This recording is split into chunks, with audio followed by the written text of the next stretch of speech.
idea for all this really came from a dream? Yes, it did.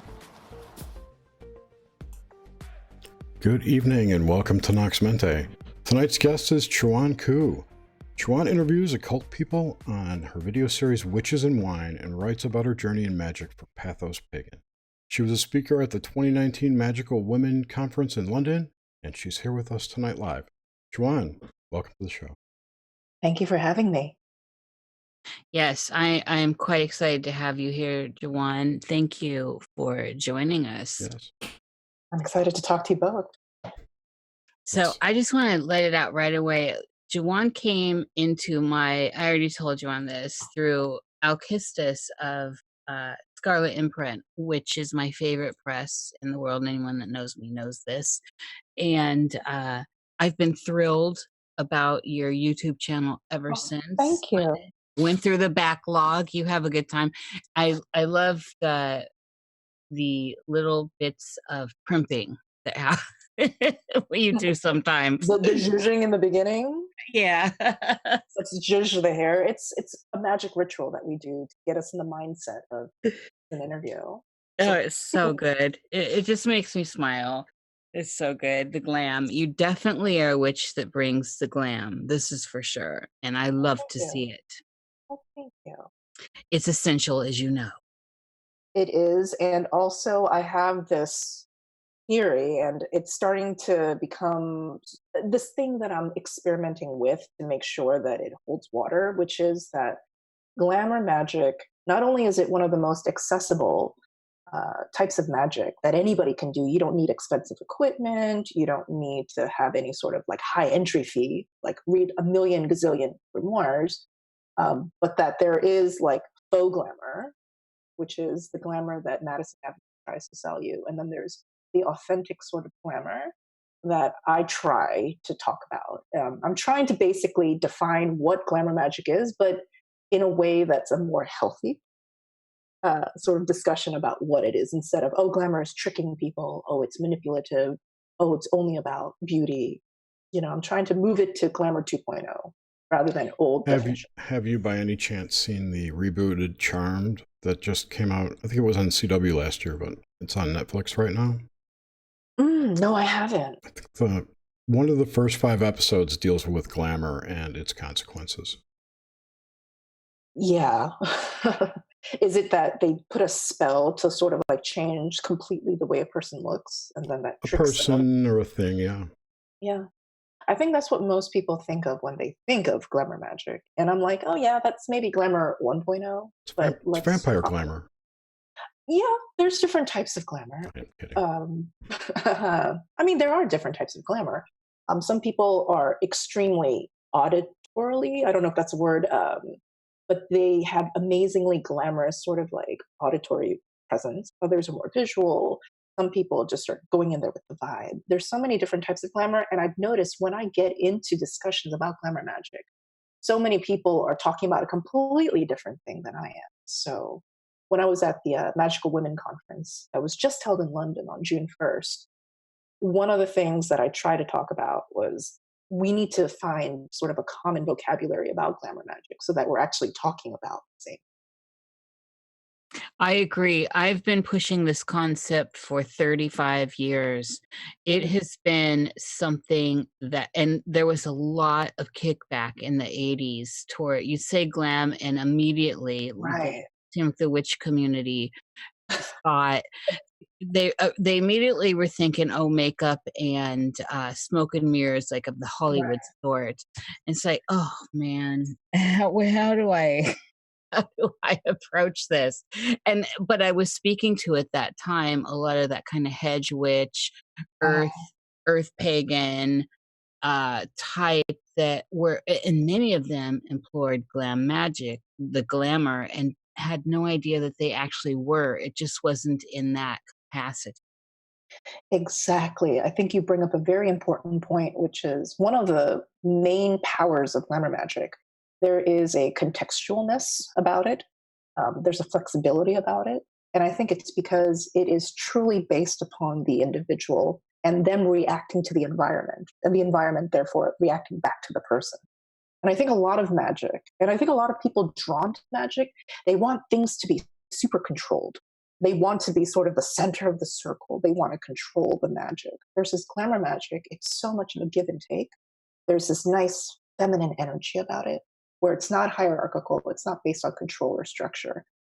But at the same time, because it requires sort of a thinking on your feet in a lot of ways, it's a little bit more difficult to navigate, to describe, and to practice in some ways.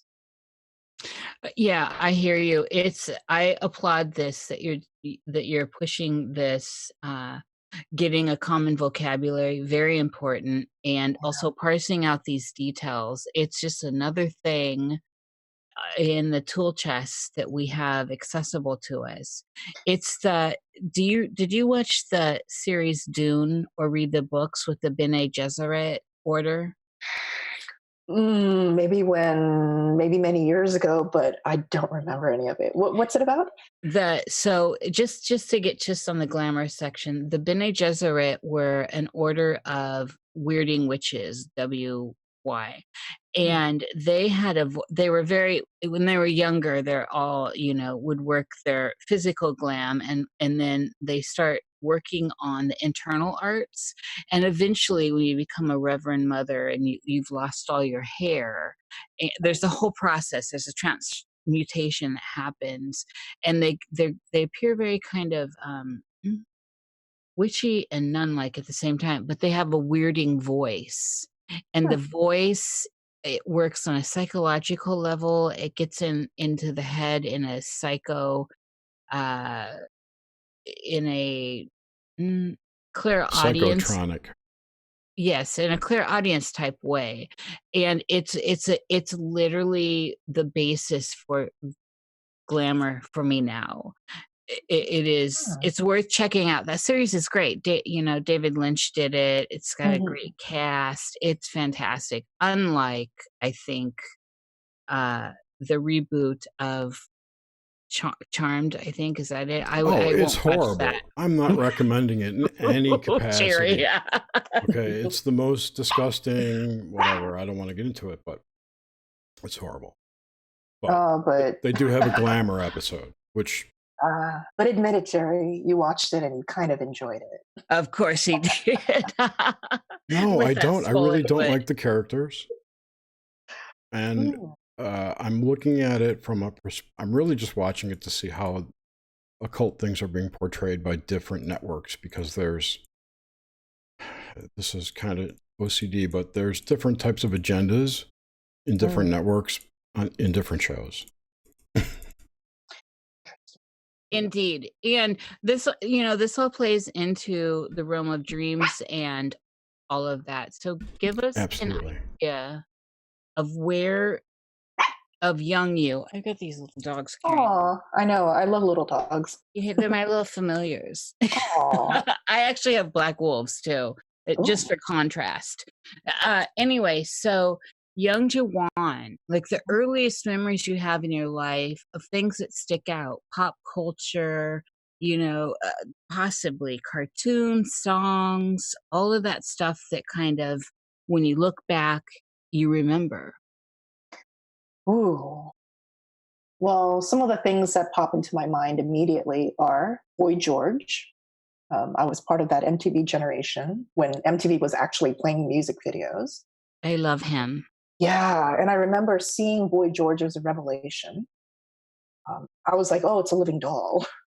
And also glam rock, like MTV really influenced me because I was watching it 24/7 when I was younger. So I was like really into like all the hair bands. And when you're like a young kid, you don't understand concepts like gender or what's, acceptable for a dude to do. I just thought that they looked amazing and they looked empowered, women and men during that time. So definitely MTV. Also, remembering like Transformers. And I remember just loving Optimus Prime. I've always had a thing for men who cover like their mouths and their noses, almost like a surgical mask. So I remember thinking that Optimus Prime, like I was going to marry him when I was older, and I was like, yes. So I was into not only that, but also like Thundercats too, which is, so glam. Hello. Um, so that, and also I think that just little strains of, like music that wasn't on MTV necessarily, but like punk music that was just being played randomly, reggae music being played randomly, and also Anne of Green Gables, Sweet Valley High. Those two books were, Sweet Valley High is like total, like, I love it. It's like saccharine. It's just such trash, but that's so me. And then Anne of Green Gables, she and I share the same birthday. So I was like totally into her. So I've read the entire series. Anne of Green Gables is more than just one book. I mean, it's the book, but the Anne series, like there's like 8 different books, and it's like her eventually having children. And so I read the entire series.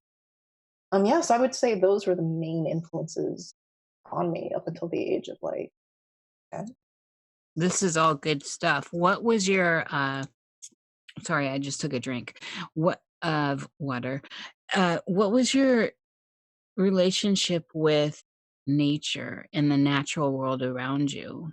None.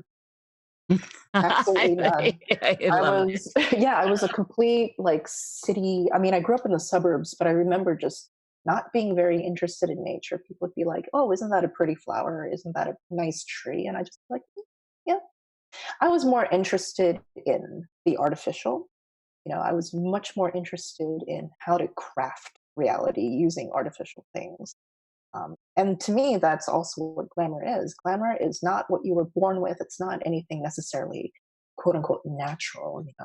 The sort of like putting what's natural on a pedestal, I find to be a little bit laughable, because when you take what is natural and then you craft something on top of it, which is by definition artificial, I think that to me shows, I don't know, it just shows a little bit more of not only just effort and who you actually are, but it also shows agency.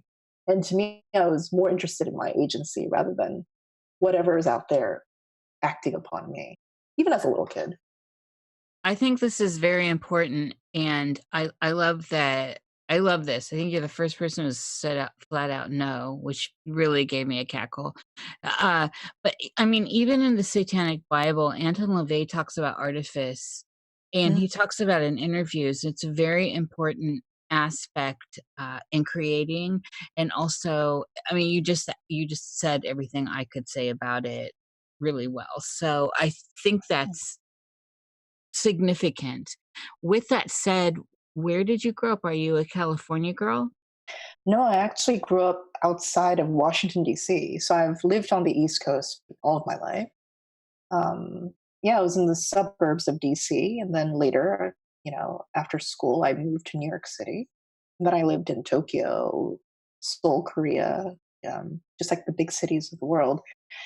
But like no matter where I was at, I was surrounded by beautiful nature. I mean, New York City, despite the fact it being one of the biggest metropolises in the world, it has Central Park, it has Prospect Park in Brooklyn, it has nature. It has amazing nature. And there's an interview that I did with Cindy Brannon of Keeping Her Keys, amazing blog on Patheos Pagan. That video is going to come out probably end of this week. And we were talking about how Central Park, like she went to Central Park and was like, oh my God, the amount, the bounty of nature there, the trees, the plants, the weeds. It's incredible. Like she was in heaven, and she's like really into plant work. Myself, I don't like getting my fingers dirty. I was just like, I don't want to put my hand in dirt. I don't want to go out into nature. I really don't care about any of that stuff. Now that I'm older, I can appreciate nature more, but I don't think I have the same bond with nature that a lot of other witches or especially pagan people do. I love that you bring Central Park into this Mhm. chat because I was just a friend of ours who was on the show, an amazing artist, JJ Avron de Blanc, uh, was posting pictures of garnets that she found in Central Park, from the ground. Mm. And I inquired, and I guess they're everywhere. And Central Park's sitting on top of all of these amazing gems, and that they Yeah. surface. And so, just pondering that alone is fodder, of of greatness. Just that you can go find garnets in Yeah, Central Park is so great. It is. It's totally. huge, and people who haven't been there, I don't know that you can, like most places, conceptualize until you've experienced it. It's huge. 100%. And, I did an interview with um, Sabrina Scott, and she wrote Witch Body. And that interview is going to come up soon on my channel. And we were talking about basically like this, again, speaking of natural versus artifice, and how, nature, this unspoiled Mother Nature thing, is so venerated and put upon this pedestal. Whereas so many people live in urban areas. How can a witch practice magic in urban areas without, in a way, being judged like, oh, like the city? No, you must go out into the mountains. You must go to Mount Shasta or whatever. You need to go to the mouth of this river. It's sort of like, do you have to? I don't know. And for somebody like me who relates more to the concrete jungle than the actual jungle, my magic will automatically do much better in the environment that I feel most comfortable in. That's a very important point, and I think it is one that more people need to ponder. First of all, we're all connected in some way, Right. and this. I'm very tired of how judgy people can get with the rules and parameters that can be thrown on other people's experience, especially in things like the craft and whatever, anything. We should just live and experience our lives. We all have access to contacting the otherness, the magic that exists. And that's why dreams are such a focus for us here, is everyone closes their eyes at some point and goes to sleep, even daydreaming. So we all have access no matter where you are, what you're doing, whether you remember them or not, that's on you. And you're exercising the muscle. Hmm. Well, with that said, tell us about your early experience with dreaming, and how did you experience dreams? Do you have dreams from your early childhood that have stuck out at all? Yeah. And I think one of the reasons why I was really looking forward to coming on this show is that for so much of my life, I've felt as though when I go to sleep, I don't actually dream, but instead I go to a dream world. So basically, there's this city, this dream city. And the thing is that I've visited the city so many times that like I know how to get to the airport. I know how, like the mall. I've been to the mall. There's a mall in this dream city. There's certain neighborhoods that I know that I can go through. And the thing is that for many years, I thought this was just, like me having a really active imagination. But then also me thinking, how is it that I go to the dream city and it's not like I remember every part of it, but then I'm just like, wait a second. This mall, yeah, there was a store. And then I have to go, like downstairs in the escalator to get to that store. It's not completely like the reality that we're living in the waking world, but it feels similar enough so that I can navigate myself around the city. And I first came to this city when I was a preteen, and I was having a lot of dreams about demons. And I'm talking about the stereotypical like demons that are out to scare you and haunt you. And I remember like I was having these intense dreams where I would open like a wall. And when I would open a door in a wall, I'd see little gremlin demons like working, on these like almost like clock like gears. And I'd just be like, oh, well, that's creepy. And then I just like shut the door. And then one day, I remember this so clearly. There was this woman, and she looked kind of like Lily from that movie Legend, who was played by Mia Sarah. I think that's her last name. It's that movie with Tom Cruise and Tim Curry played like Darkness, who's Yeah, like, it's Mia Sarah. Yeah, Mia Sarah. So she looked kind of like Mia Sarah. She was like wearing the white dress, but she was wearing like a brown cloak on top of it. And she just looked at me. And it was like a Vanilla Sky, that other Tom Cruise movie moment, where it's like in the end of the movie where Tom Cruise, he's calling for tech support. And it was similar. Like this beautiful lady, she turns to me and she goes, you control the demon. You control your dream. And I woke up and then I was just like, oh, right, I do. And then since then, like, I haven't really had dreams about demons or similar dreams about demons since. And again, it's that sort of like, I think that she's sort of my spirit guide. Well, I know she is. Um, but I think that she was basically telling me that there's no boundary, like she was trying to get me to get over this idea of like duality, waking world, dreaming world, like material world, spiritual world, east, west, female, male, whatever. And I think she was just kind of reminding me that no matter where you are, you have agency. Yeah. Wow. And wherever you go, there you are. Yes. That is significant. I love it. So with you, the dream architecture going on here this early, Yeah. and so I have two parts here. The architecture is a big deal to me when I'm looking at and listening to and contemplating the whole idea of that state of being, the dream Mhm. state. So I'm going to get back to that after I get to this, which is on the demons part that you said. Did you have before, prior to this, did you have anything that was fearful? You know how we can have fear of as a child, something possibly under the bed or in the closet. Yeah, I mean, to this day, I can't go into a dark room. Like, I'm deathly afraid of the dark. Like, one way to, I think, if somebody wants to kidnap me and torture me, is they don't have to break my legs. They just have to stick me in a dark bathroom, and lock the door. Like Oh, a God. bathroom, yeah, with a mirror. And it's sort of like, I will freak out. But this reminds me of like that movie, The Sixth Sense, where, Haley Osment Smith, his character is put inside this like attic, like by these bullies, and they're just like, we're going to scare him. And when he's there, he's actually attacked by spirits. And I've never been attacked by a spirit. I've never had bruises on my body or anything like that, or not, explained away. But I have this fear of being in the dark and having unexplained things that go bump in the night, like come at me. So I'm extremely afraid of the dark, like terrified, absolutely terrified. And clowns. Oh. And a side of clowns. Yeah.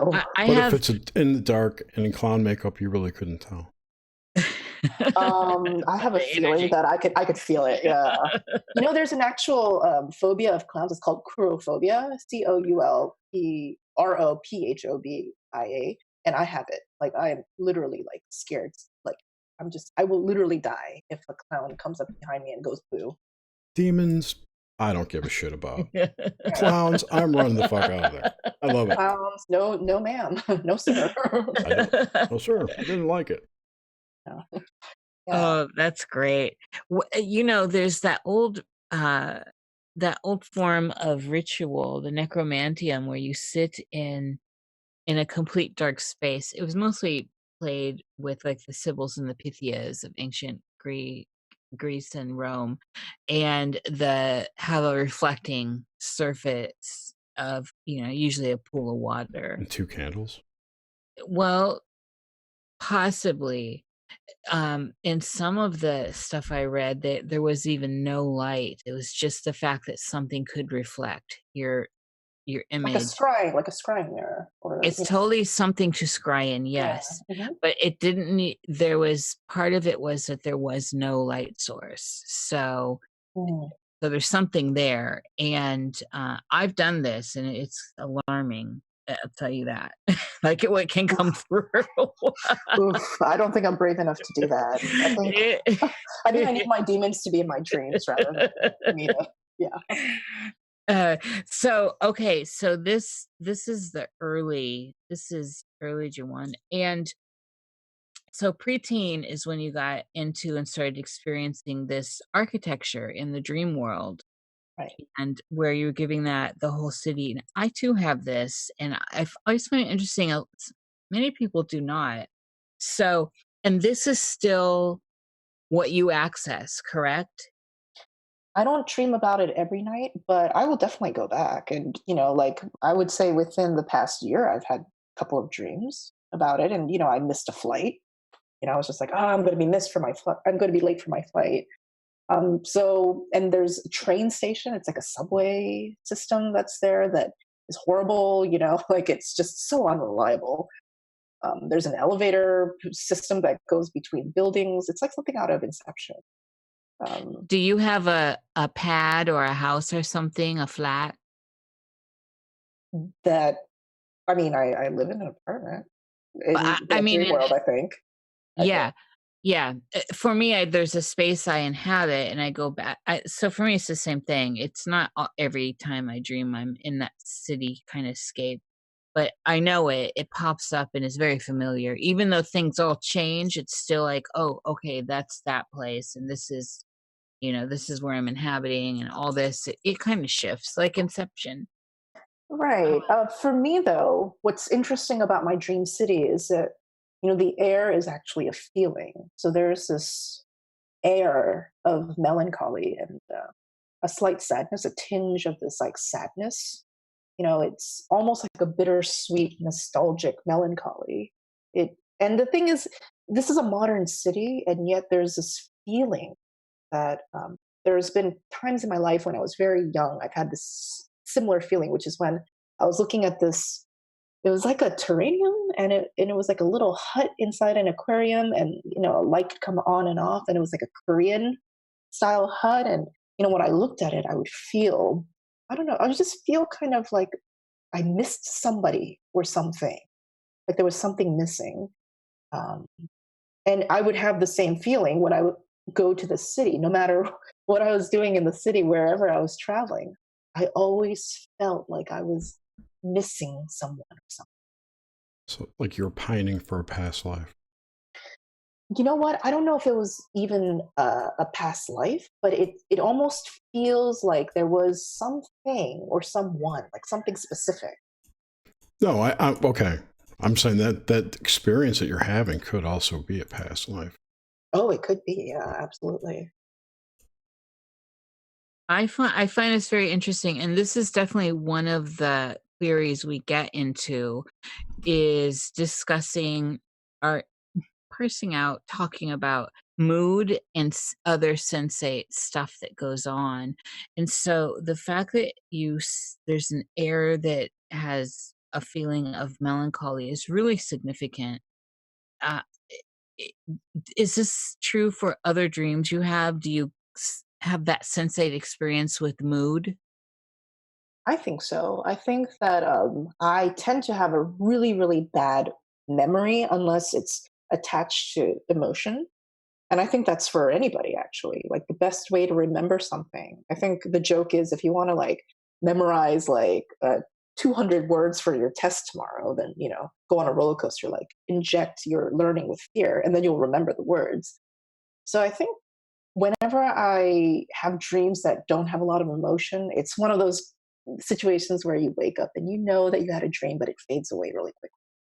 Versus when there's a lot of emotion, and I tend to be an extremely emotional person, like intensely emotional, then the dream, I can remember it. And probably I could still remember it today, probably.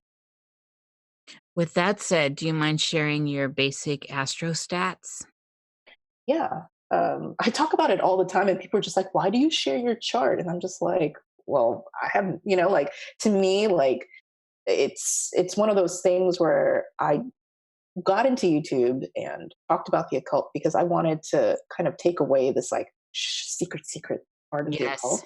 Yes. So I'm just like, well, if I want to take away the secretive part of the occult, which I guess no longer makes it occult because occult literally means hidden, then I need to also live it. I can't just talk the talk. I got to walk the walk. So my sun sign is Pisces. My rising is Gemini, and my moon is Virgo. Yeah. I'm so close to having like a serial killer's like natal chart, all mutable signs. I know, like it's pretty legit, my natal sign. And I actually had my chart done by Rachel of Alien Heart. I don't know if I'm not familiar with her. oh, she's I kind of see her as like the Stevie Nicks of like the Ooh, astrology. Yeah. Oh my God. ooh, that says a lot. Yeah, love my Stevie. Oh my God. She's glorious. And she gave me one of the most empowering natal chart readings. And, I have a lot of hard aspects, a lot of opposition, you know, and Squares and all that. Yeah. and one of my biggest, the one that really bummed me out was that I have a Mars Saturn opposition. I have Mhm. Mars in Pisces, which everybody says is like a weak ass Pisces, Mhm. weak ass Mars. And so I was like, bummer. And then that's in my 10th house. And then in my 4th house, there's like Saturn in Virgo. Ooh, girl. Yeah. So I was just like, oh, double bummer. And so I was just like, oh man, this means that I'm never going to do anything with life. And, Alien Heart, she, this was amazing. She told me, you could see it that way. Or you could see this Mars in Pisces as maybe a prima ballerina, somebody who's motivated by a transcendental experience, art, Mhm. beauty, like a Piscean activity. So a prima ballerina and this Saturn in Virgo as this like really just like you hate her, but amazing like Russian, like Bolshoi ballet Mhm. instructor who wants to push you and push you and push you. And it's like she's going to make you dance until your feet bleed, but then that's how you become the prima ballerina. Yes. So you can see it like that. I always try to look at the hard stuff as agitation to push forward. I think that's such a great way to approach anything in life, really.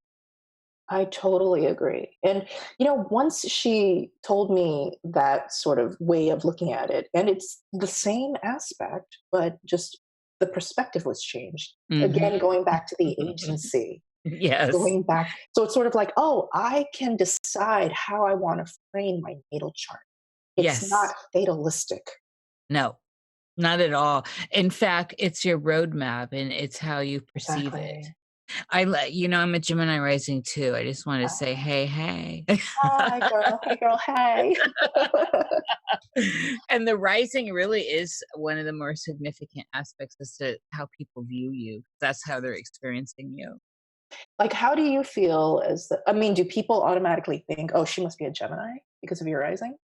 I think, well, I'm actually an extreme introvert and I live a rather monastic life. And Mm. so because I'm out there with music videos and the show and other stuff and I communicate fairly well, it's the Gemini they're experiencing and so yeah, I mean I think people can grasp onto that. But the reality is, as I just said, I'm very private. I'm an extreme introvert, and so by the end of interactions, I'm exhausted, and I just want to lounge and recoup because my flow Mm. of energy. That is such an interesting thing for you to say because I think I'm very similar. Like people, they assume because when I first meet them, like I have a lot of that Gemini sort of like, hey, how are you? Is everybody comfortable? Oh my god. But the thing is that when people get to know me, they're just like, you're a lot more serious than you first seem to Yes, be. the other side. Right. That's when they see, first of all, they see my Pisces sun, but then they also experience my Virgo moon. You know, Hmm. the Ooh, Virgo girl. moon is a bit of a bitch. So, yeah. So for me, like, well, I have to say that I think that everybody should have a natal chart reading. And I love Stephen Forrester, his The Inner Sky. In the book, it says, listen, you don't have to get a natal chart. You can have a ton of failed love affairs and you'll figure out who you are. You can like do a lot of things, but what a natal chart does is it's kind of like a shortcut. So you get a map before you do all this stuff. But you'll eventually learn. But this is just a quick, easy sort of way to kind of give you a head start. So, I mean, go for it. And after I got this natal chart reading by Rachel on Aeolian Heart, it was after that, and also when I got a geomancy reading from Sam Block, a digital ambler, After that, and he was just like, yeah, the YouTube channel seems like a good idea. And Rachel was like, oh my God, girl, you got Mars and you got the sun in the 10th house in Pisces. Yeah, if you're doing anything spiritual, and in the public eye, you should go for it. And I was like, holy shit, I do have this YouTube channel. And after those two things, like, I just went for it. And the momentum just built from there. It's like anything else, it's a tool, and why not use it? And Yes. especially when you can see the mechanism here, and the thing that adds, I think, credence to it, or even a collective agency to it, is that a lot of people project into it as well. Even the debunkers or the naysayers, they still feed it by thinking it's crap. And so, there's a lot of power to be had there. And so I'm with you. It's a tool, use it. Why not? Why wouldn't we want to use the tools at hand? Exactly. And the thing is that I was already doing something that kind of matched up with what Bailey and Hart and Sam Block of Digital Ambler were talking about.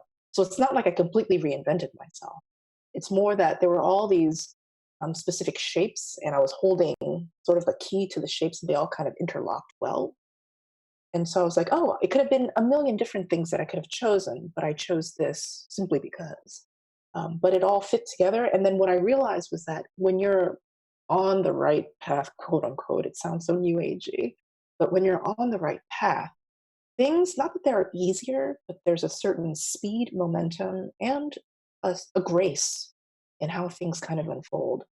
And that's what I took as, oh, well, I guess this is a good idea, to do it, because the way that it kind of very almost like a ballerina, like doing Swan Lake, like gracefully unfolded step by step. I was like, okay, all right, I'll keep doing this until it's sort of like, and, when the ballet, the curtains go down, then it's the next thing.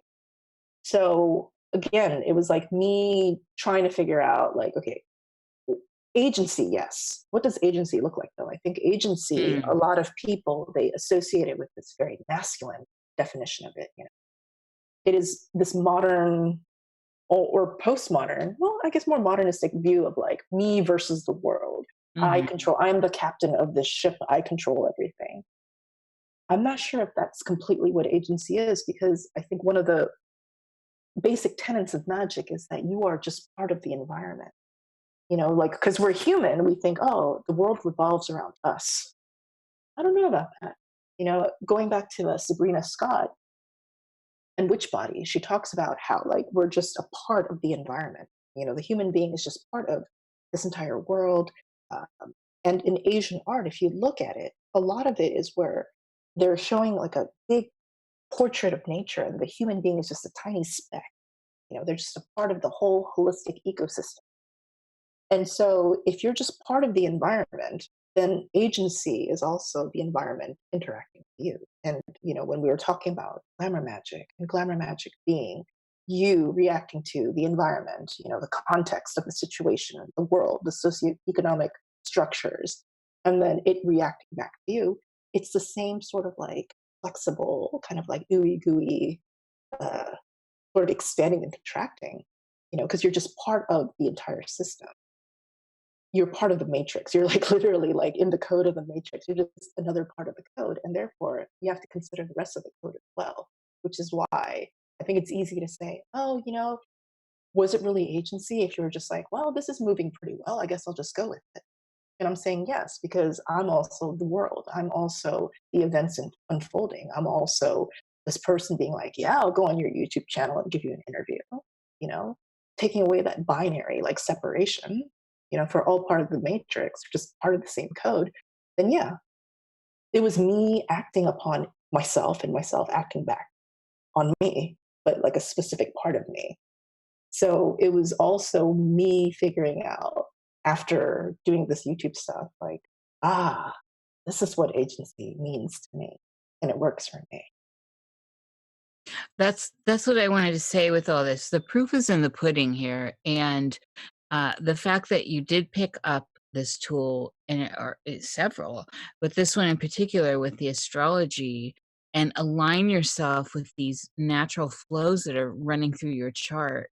and are successful. You're just gaining more success as you go and watching it. And that's what it's about. This is how great it is to align yourself. I think it's like a shortcut in a way that we all get to checkpoints in time, I think. It's just there's so many different paths to get there. Why not choose sometimes the easiest one? The one that's like clearly there and you can see. Yeah, for me, I always see it as what is the most graceful way. So, because I have a Virgo moon, I think that I kind of find glamour in the hustle, in the grinding, in the hardness, like the challenge. So maybe for somebody who has a different astrological sort of triad, they might want something that's like super smooth and easy.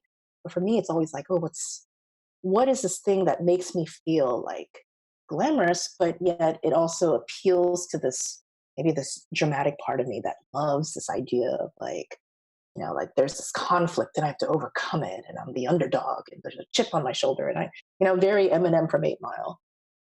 So it's for me, like I always thought of it as if I were like Natalie Portman in Black Swan, and to have this like incredibly beautiful like ballet, this dance, and it has to have conflict and it has to have ups and downs. And when I reframed my life as, is this a beautiful dance? Is it Oscar worthy? Or is it one of those really boring like art house flicks where nothing happens?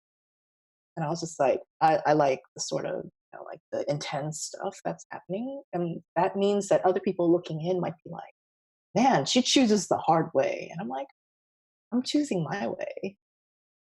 Like I just did an interview with Jake Stratton-Kent, and amazing writer.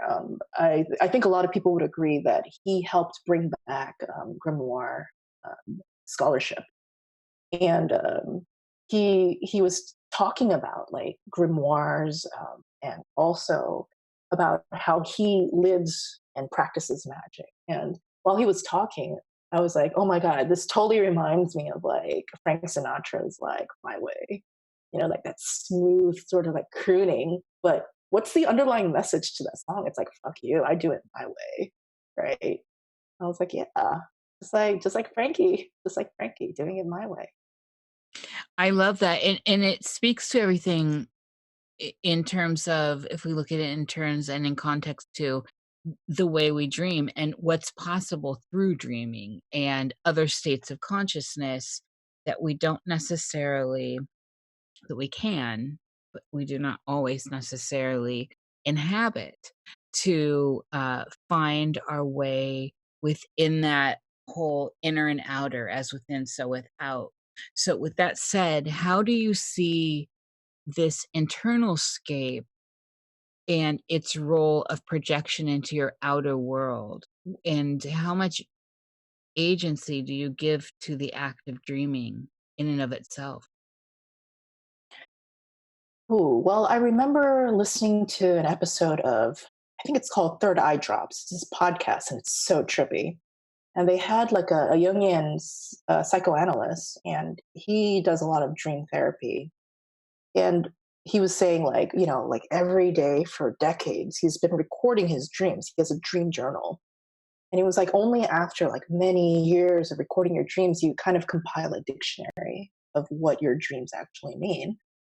And I remember after hearing that, I was like really pumped. I was just like, man, I'm going to record my dreams every single morning. And I think for like 6 months I did it. And after that, that's when I also realized that that's one way of figuring out like the dictionary, the vocabulary of your dreams. But if you're somebody like me who's very emotion driven, for me, it's more about the emotions that come from the dreams and me examining like how I feel, like when I wake up, what sort of feelings do I have? And using those feelings as ways to figure out like what it is that I'm really, really thinking about and what it is that I'm really wanting and longing for.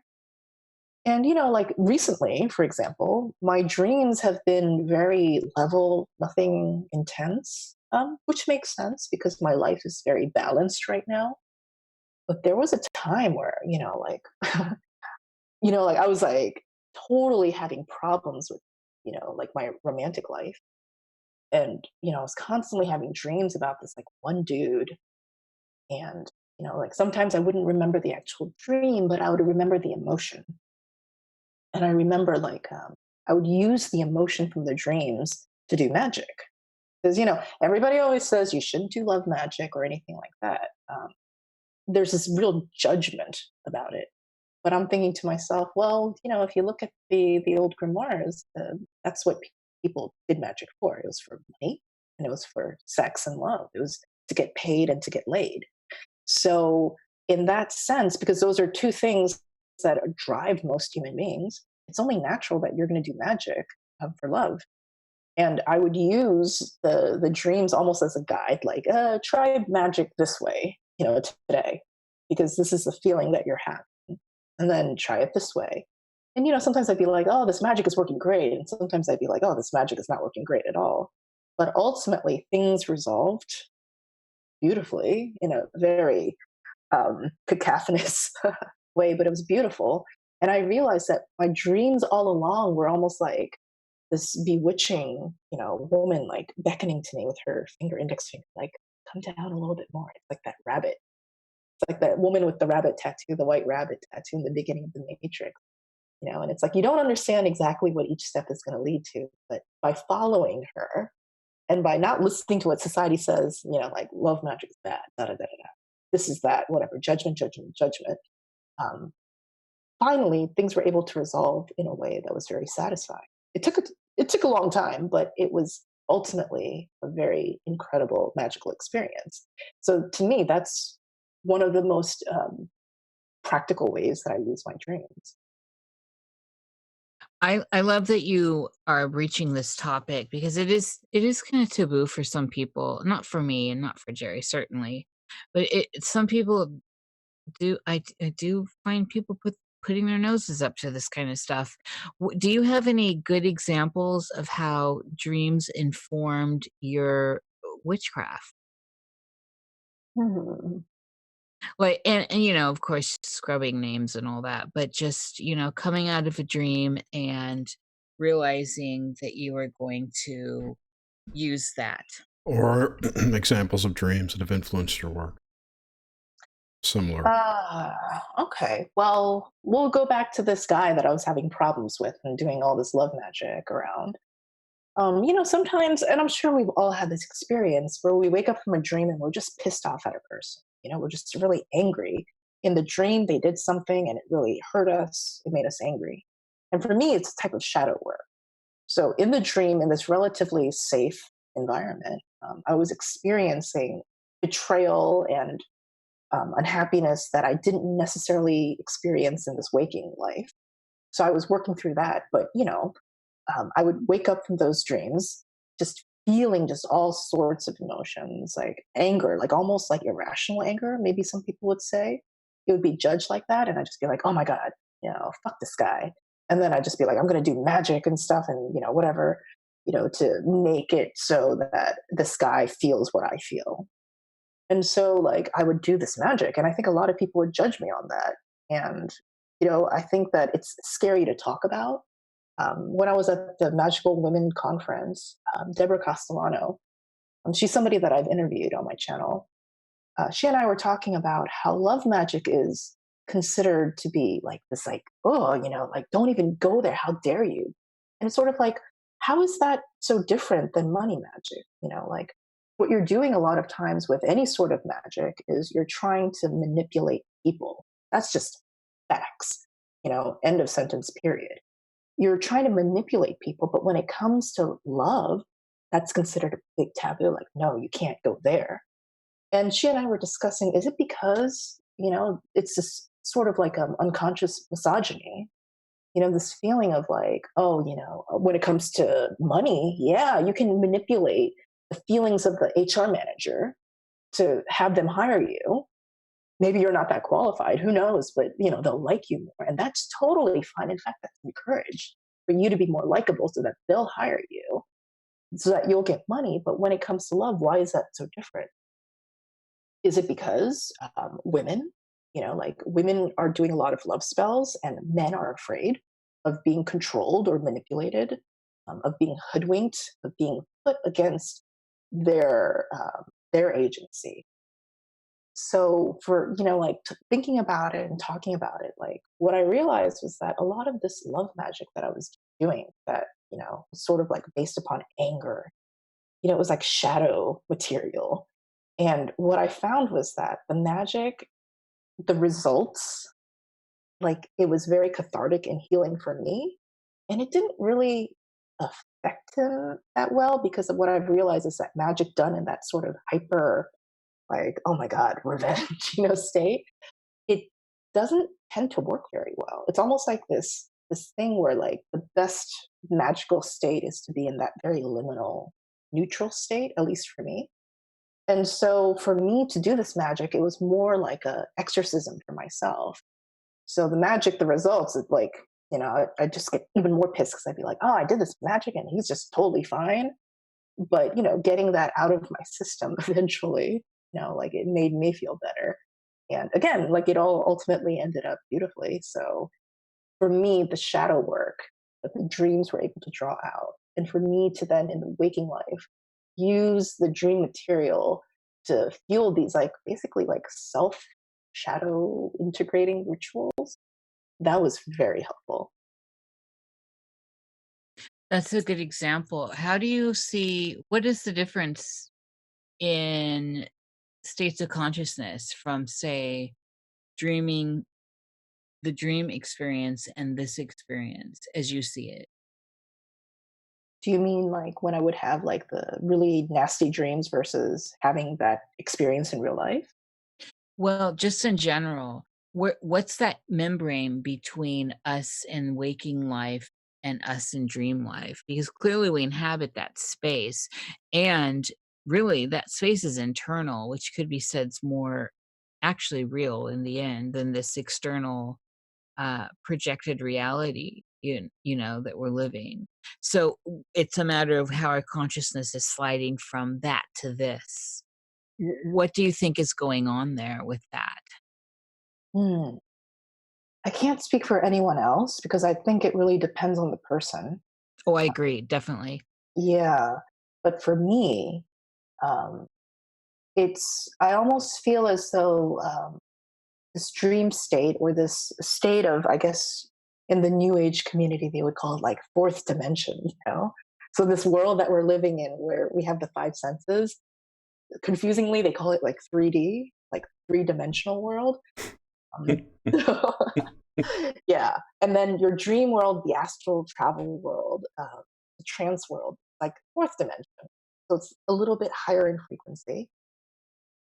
So for me, um, the fourth dimension is very fascinating. It's like this.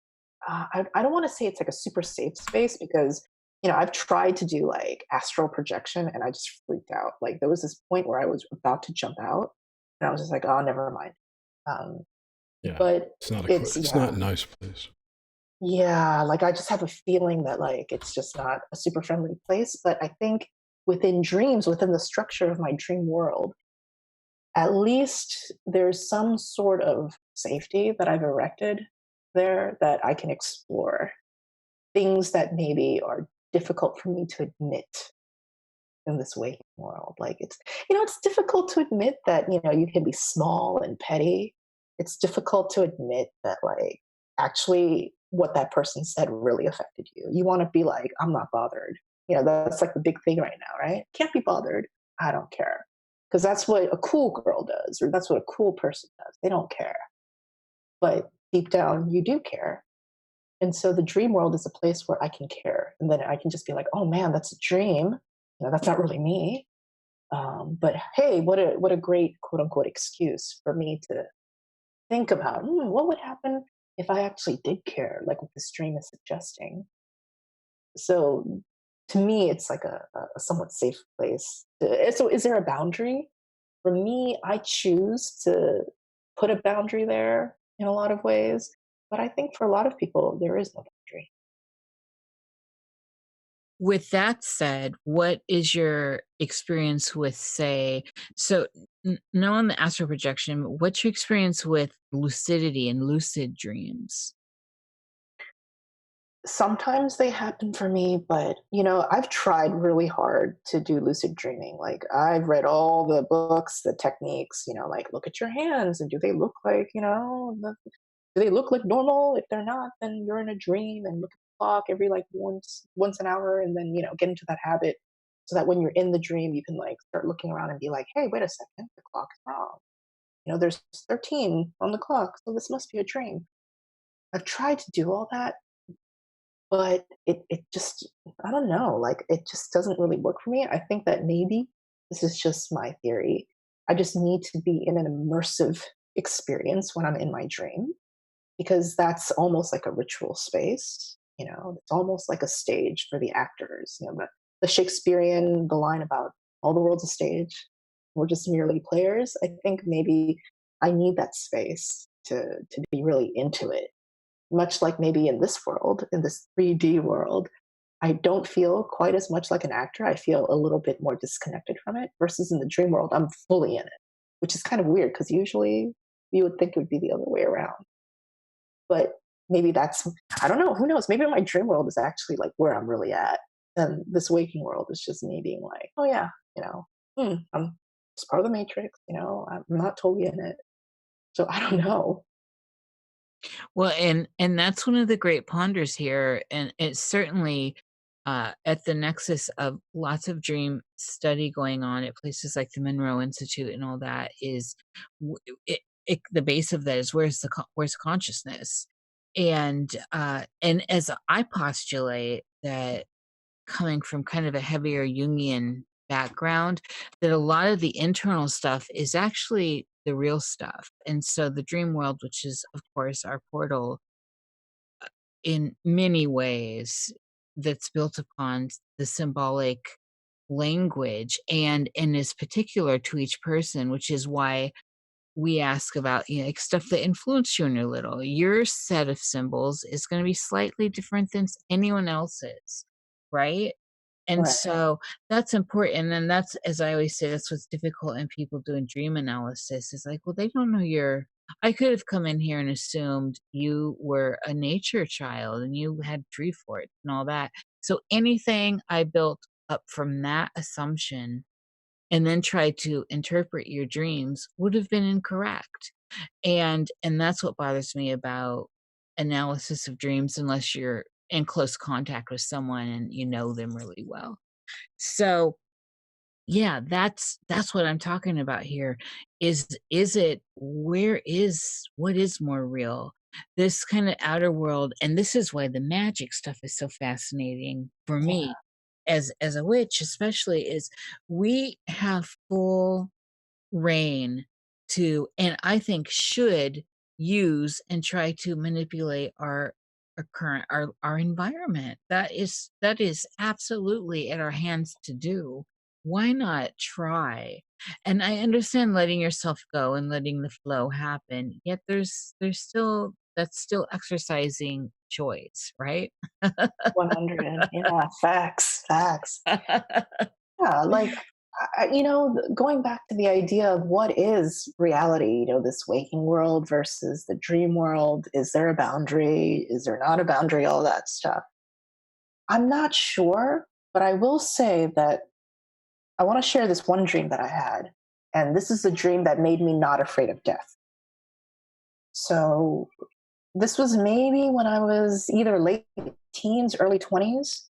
And what happened was I had this dream, and usually my dreams are very visual. This dream was less visual. Instead, what I just saw was like a wash of color, almost like when you're looking at, like when your computer, it has like that default screensaver where it's just like colors, like, like one moment it's like red and then it like morphs into yellow and stuff. So I had this dream where it was morphing like into all these colors. And I realized this is actually me outside of my body. Like my quote unquote soul, it had gone out of my body, and I was dying, not literally dying, but it was like I was dying. And so, like first I went through these colors, and I didn't see anything except these colors, and then I had these feelings. And each color that I saw, this feeling of peace that I can't use words to describe. Like, there is no vocabulary that exists to describe this feeling of peace. But it's very similar in some ways to that feeling of melancholy and nostalgia that I felt, that I always feel when I go into my dream city. Like each level that I rose, the peace became deeper and deeper and deeper, and yet there was this bittersweet sadness to it as well. And in some ways, that gave it more meat. Like it was almost like, oh, like the whole circle, and not just one side, but the whole thing. And then when I reached this, like, I guess the pinnacle of it, I guess it was like a white color. It was like a translucent whitish purple color, I suppose. The feeling at that point, it was like a type of nirvana. And the feeling was so intense that I can still put myself into that feeling right now. And after I woke up from that, I was just like, I just knew. I had no reason to rationally think, oh, I had died and I had gone through like what the New Age would call like the dimensions, like rising up to the fourth and the fifth and the sixth. But that's kind of like what I felt like I did. And then after that, I was like, okay, so that's what's going to happen when I die. And after that, I was just like, I'm just not going to be scared of death anymore. And when you're not afraid of death in that way, like you're afraid of dying in terms of you don't want to get off this ride that is life, but you're not afraid of death as an, oh my God, like, is there going to be a heaven? Is there going to be a hell? Like the way that you start living life afterwards and the way that you view your dreams and you view everything, reality, just in general, it shifts, it changes. And I don't know, maybe that's what kind of turned on the witch mind. Before then it was sort of like I was like an average but eccentric kid, but then after that dream it sort of like click. Who knows? Maybe that's what happened. With that, let's talk about this more. Uh, in context to dreaming, have you experienced dreaming before people have passed that No. including animals? Nope, never. And have you had people that that may have passed pop up in your dreams? My grandfather. So, I mean, he passed away recently and, he popped up. I didn't know him very well because he lived in Korea. But he was in my dream, being grandpa, kind of silent, benevolent type in the background. But he wasn't like a fixture. He wasn't like the star of the dream. And also, many years ago, um, I had somebody very close to me, somebody I loved very deeply, commit suicide. And, like I didn't sleep for close to a week after that. I literally could not sleep. But then one day when I was able to finally go to sleep, he also came to me in the dream. And I just remember him telling me that he's okay. So those have been the two times that I can remember. But in general, no, I don't really have premonitions when it comes to dreams. Okay, that was kind of next. So, what about also within the dreamscape? What about experiencing other entities, anywhere from animals to ETs to people to just others that it feels like they are not part of you and your internal mechanism, that they're driving their ship and you're driving yours? Not really. But then again, I'm not one of those people who would really notice it that much. Like, I think ever since I had, the Mia Sarah lookalike in my dream um, talk to me that you control your dreams, ever since then, just I don't pay attention as much to those distinctions in my dreams. Whether or not this person or this thing may be part of the dream or separate from. I It's strange, but I just never really pay attention to that, and it just never pops out to me, So it's possible, but I've never had dreams about ETs. Never had dreams about no premonitions, nothing like that. My dreams are, they're not prophetic in any sort of way. And then just more in the dream mechanic stuff here. What about uh so bigger thing like archetypal things like big bodies of water. The dream city is very archetypal in and of itself. I mean, that's to me that's an archetype. But bodies of water or say sea leviathans, anything like that. A huge part of my dream city is the university. So there's like a school. There's some place where people are learning. There's amusement parks. It's a lot of architecture.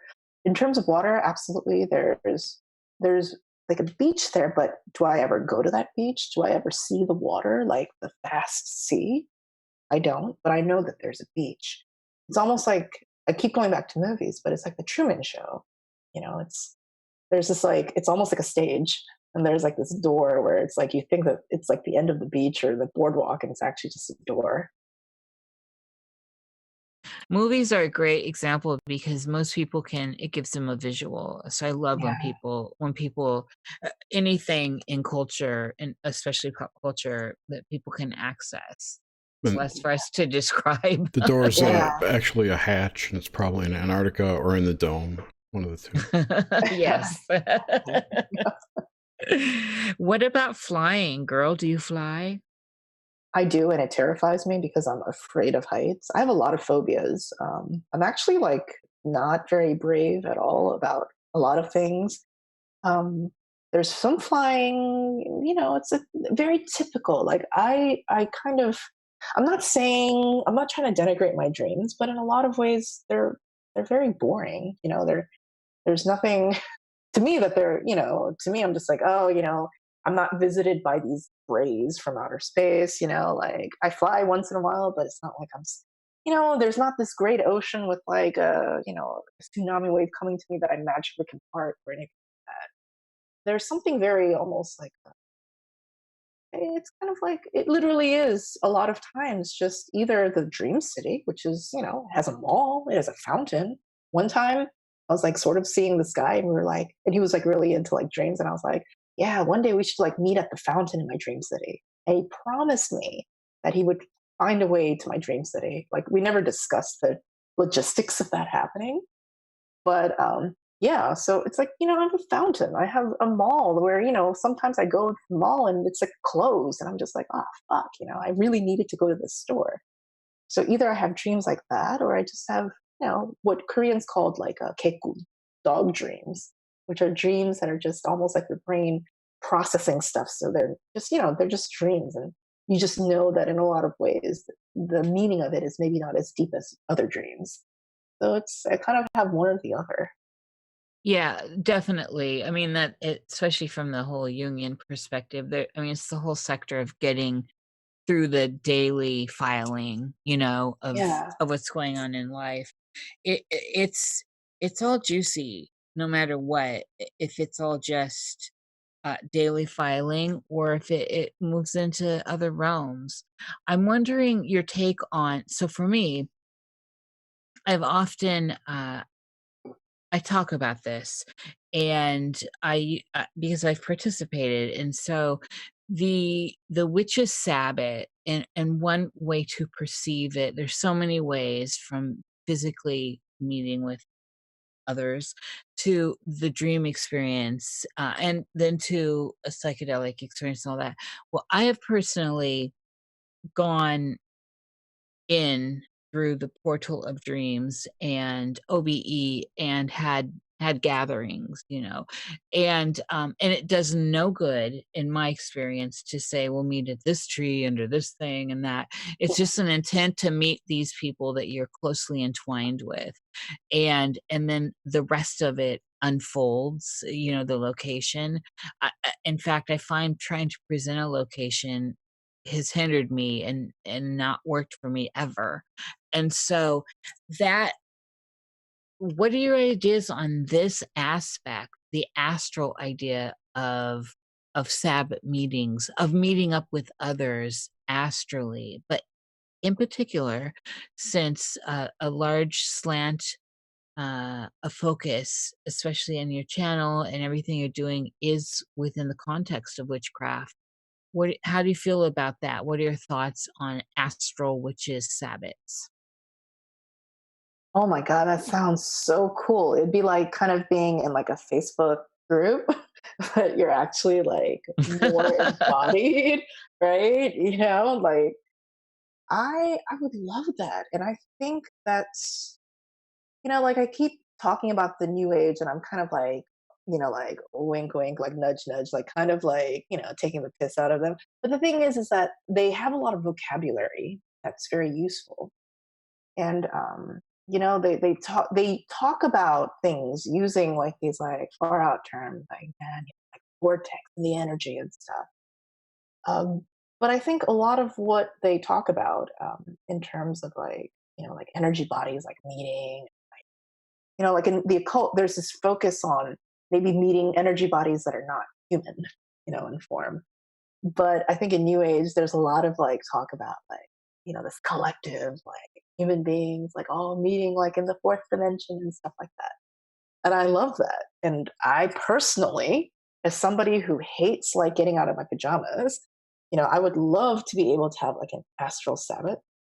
And I also think that if that were something that was commonplace, like I heard this theory. So when I was living in Bali, um, so I lived in Bali for 5 months, like just as context, from October till February, October of 2018 to February of this year.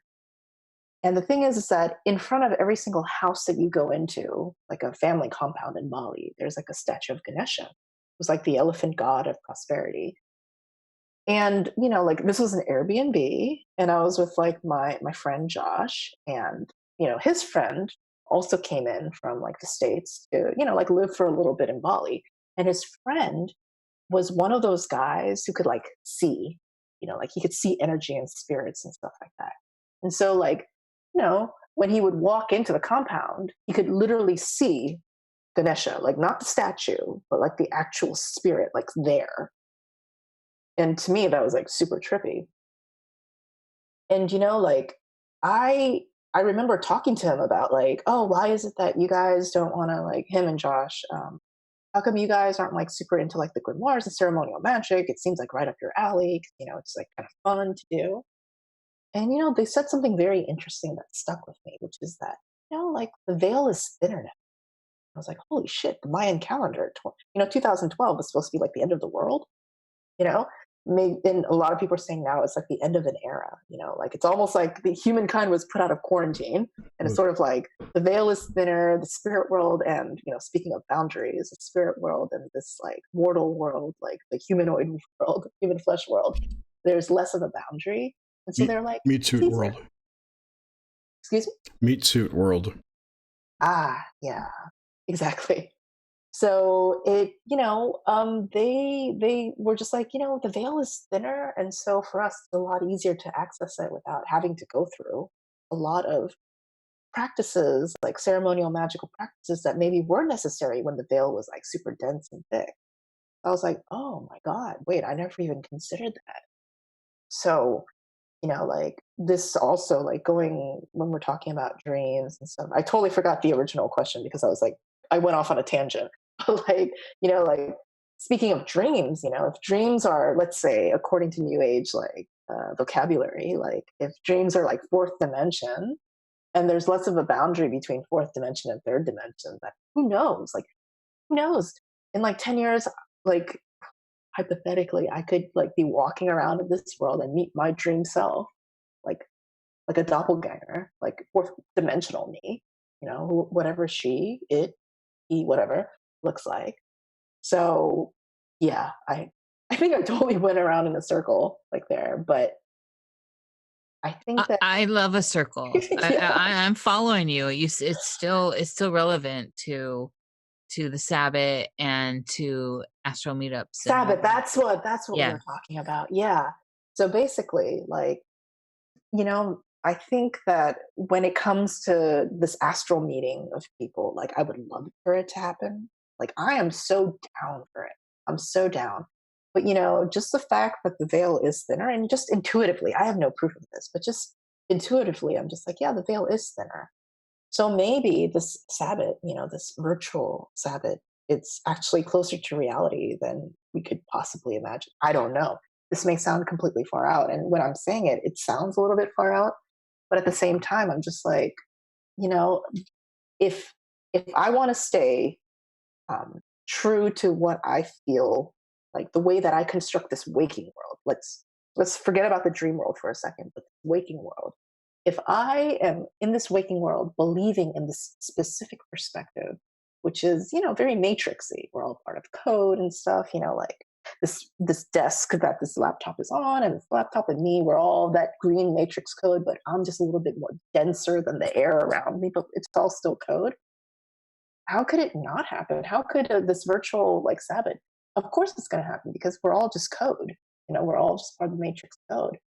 The question is, what is the I guess the line, the snippet of additional code that we need to put in to make it happen? And for me, that additional line is magic. But have I figured out like that, or maybe the additional lines? Have I figured it out? No, and I don't think I would.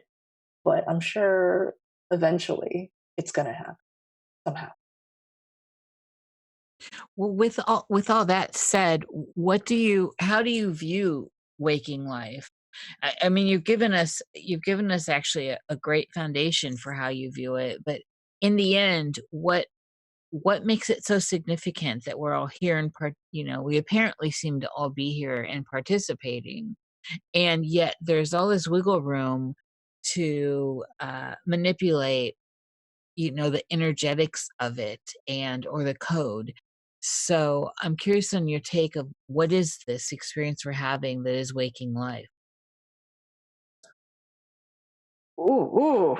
Wait, is this a what is life? Is this question about what is the meaning of life? It totally is, but it's from your Jawan. It's from Uh, me.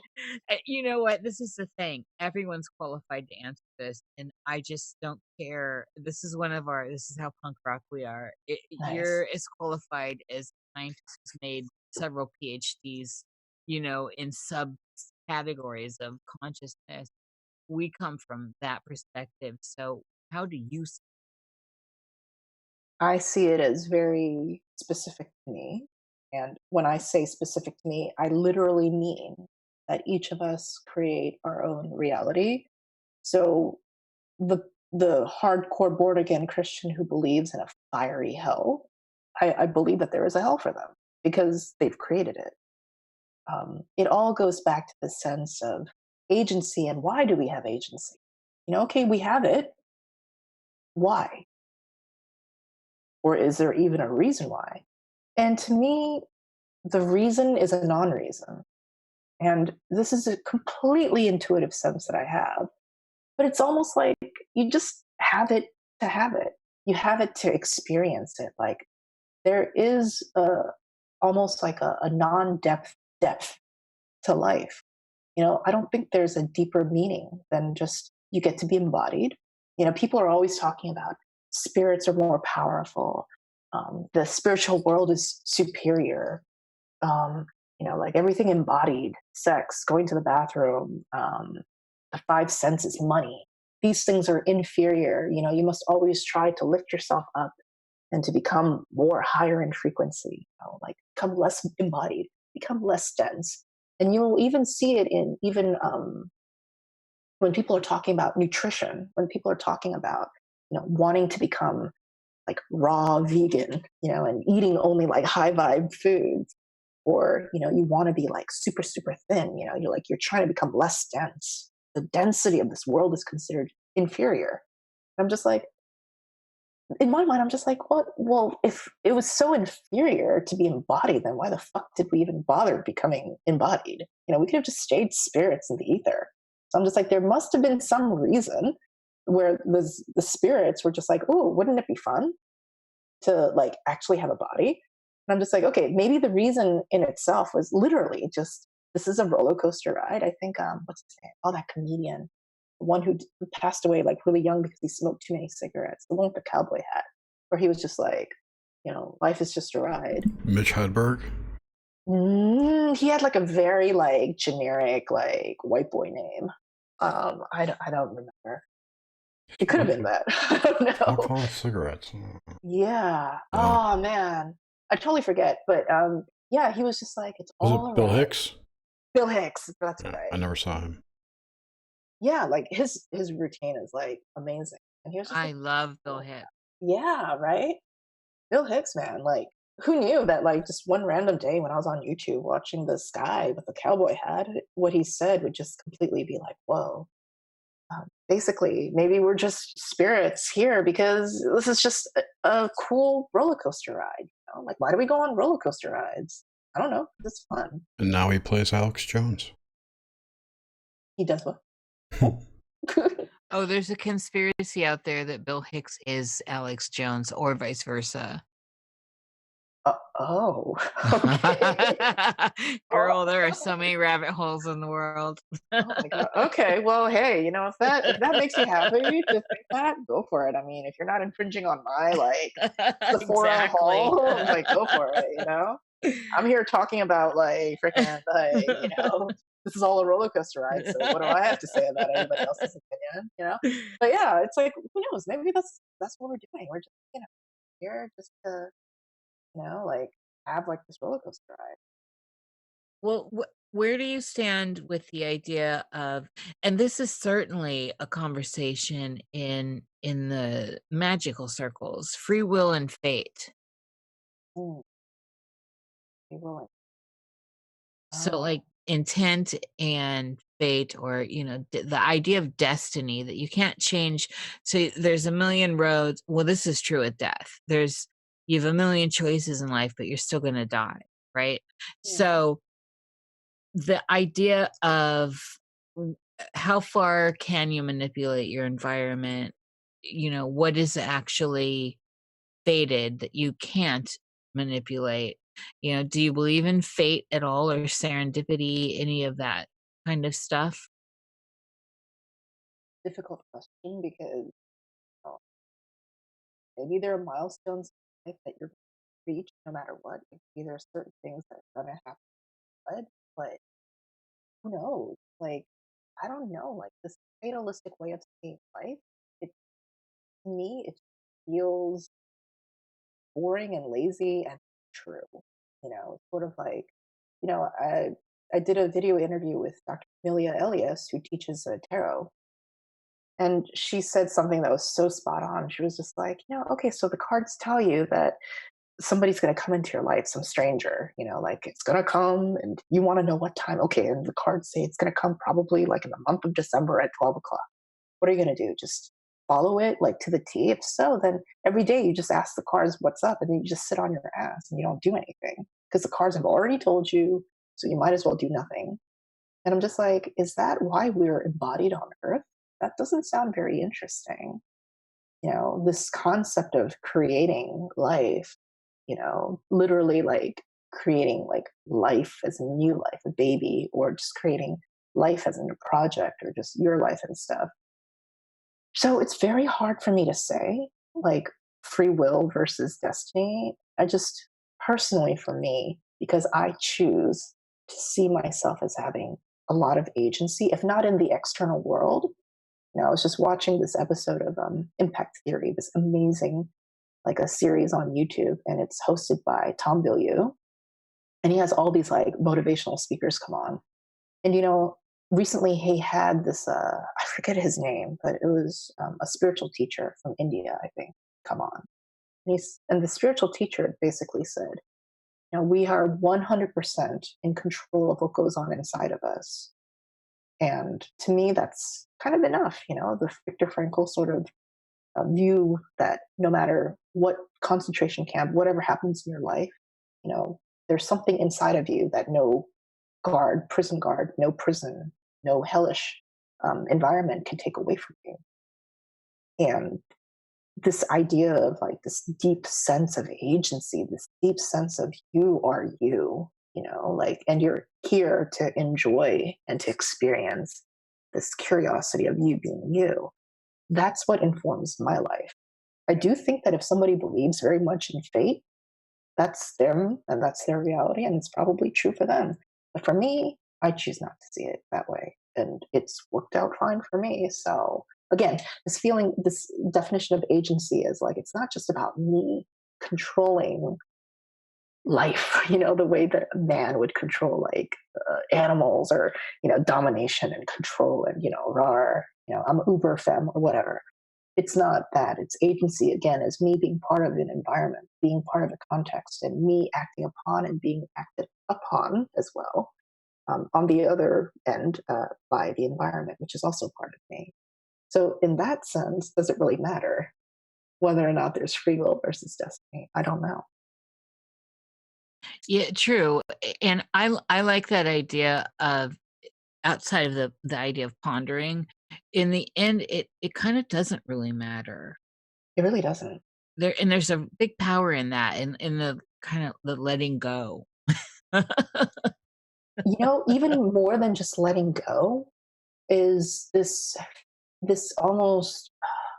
No, I think Jason Miller once told me this, and Jason Miller, he is, I would have to say, like, if Witches and Wine, the YouTube channel that I curate, basically, if there's one person that I could put a disproportionate amount of like praise towards in helping the channel, it would be Jason Miller. And he also runs like Sorcery of Hecate and Saint Cyprian School.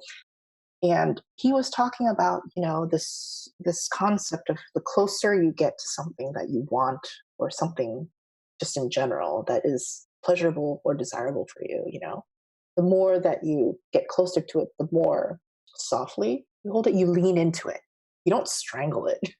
You kind of lean into it. There's a poet, I totally forget, Nair, totally butchering her name, but she talks about being brutally soft, the oxymoron of brutal and soft. And so the leaning into instead of grasping of something, so you're softening yourself as you're going into exactly this pleasure zone, this like what you want. And maybe that is something that on the surface doesn't look like what you want, but you still soften yourself into it. And in my life experience, when I do that, life just tends to be more graceful, period. And for me, that's kind of what I'm trying to do, like live this graceful life. And so ultimately, does it matter? Is it fate? Is it free will? My real question, my only question is it graceful? I love how you continue to bring that back. I think I'm heavily uh, influenced by Venusian properties in my chart, and grace, and the idea of grace and gracefulness in its many nuances is something that I embody and I feel deeply. So I'm very much enjoying that language here, and you're unfolding that into this greater conversation. I wonder, what are your ideas on if there's a difference here, first of all, and if there's not, that's fine. But the idea of spirit and soul, what's going on with all that? Spirit and soul. Oh my God.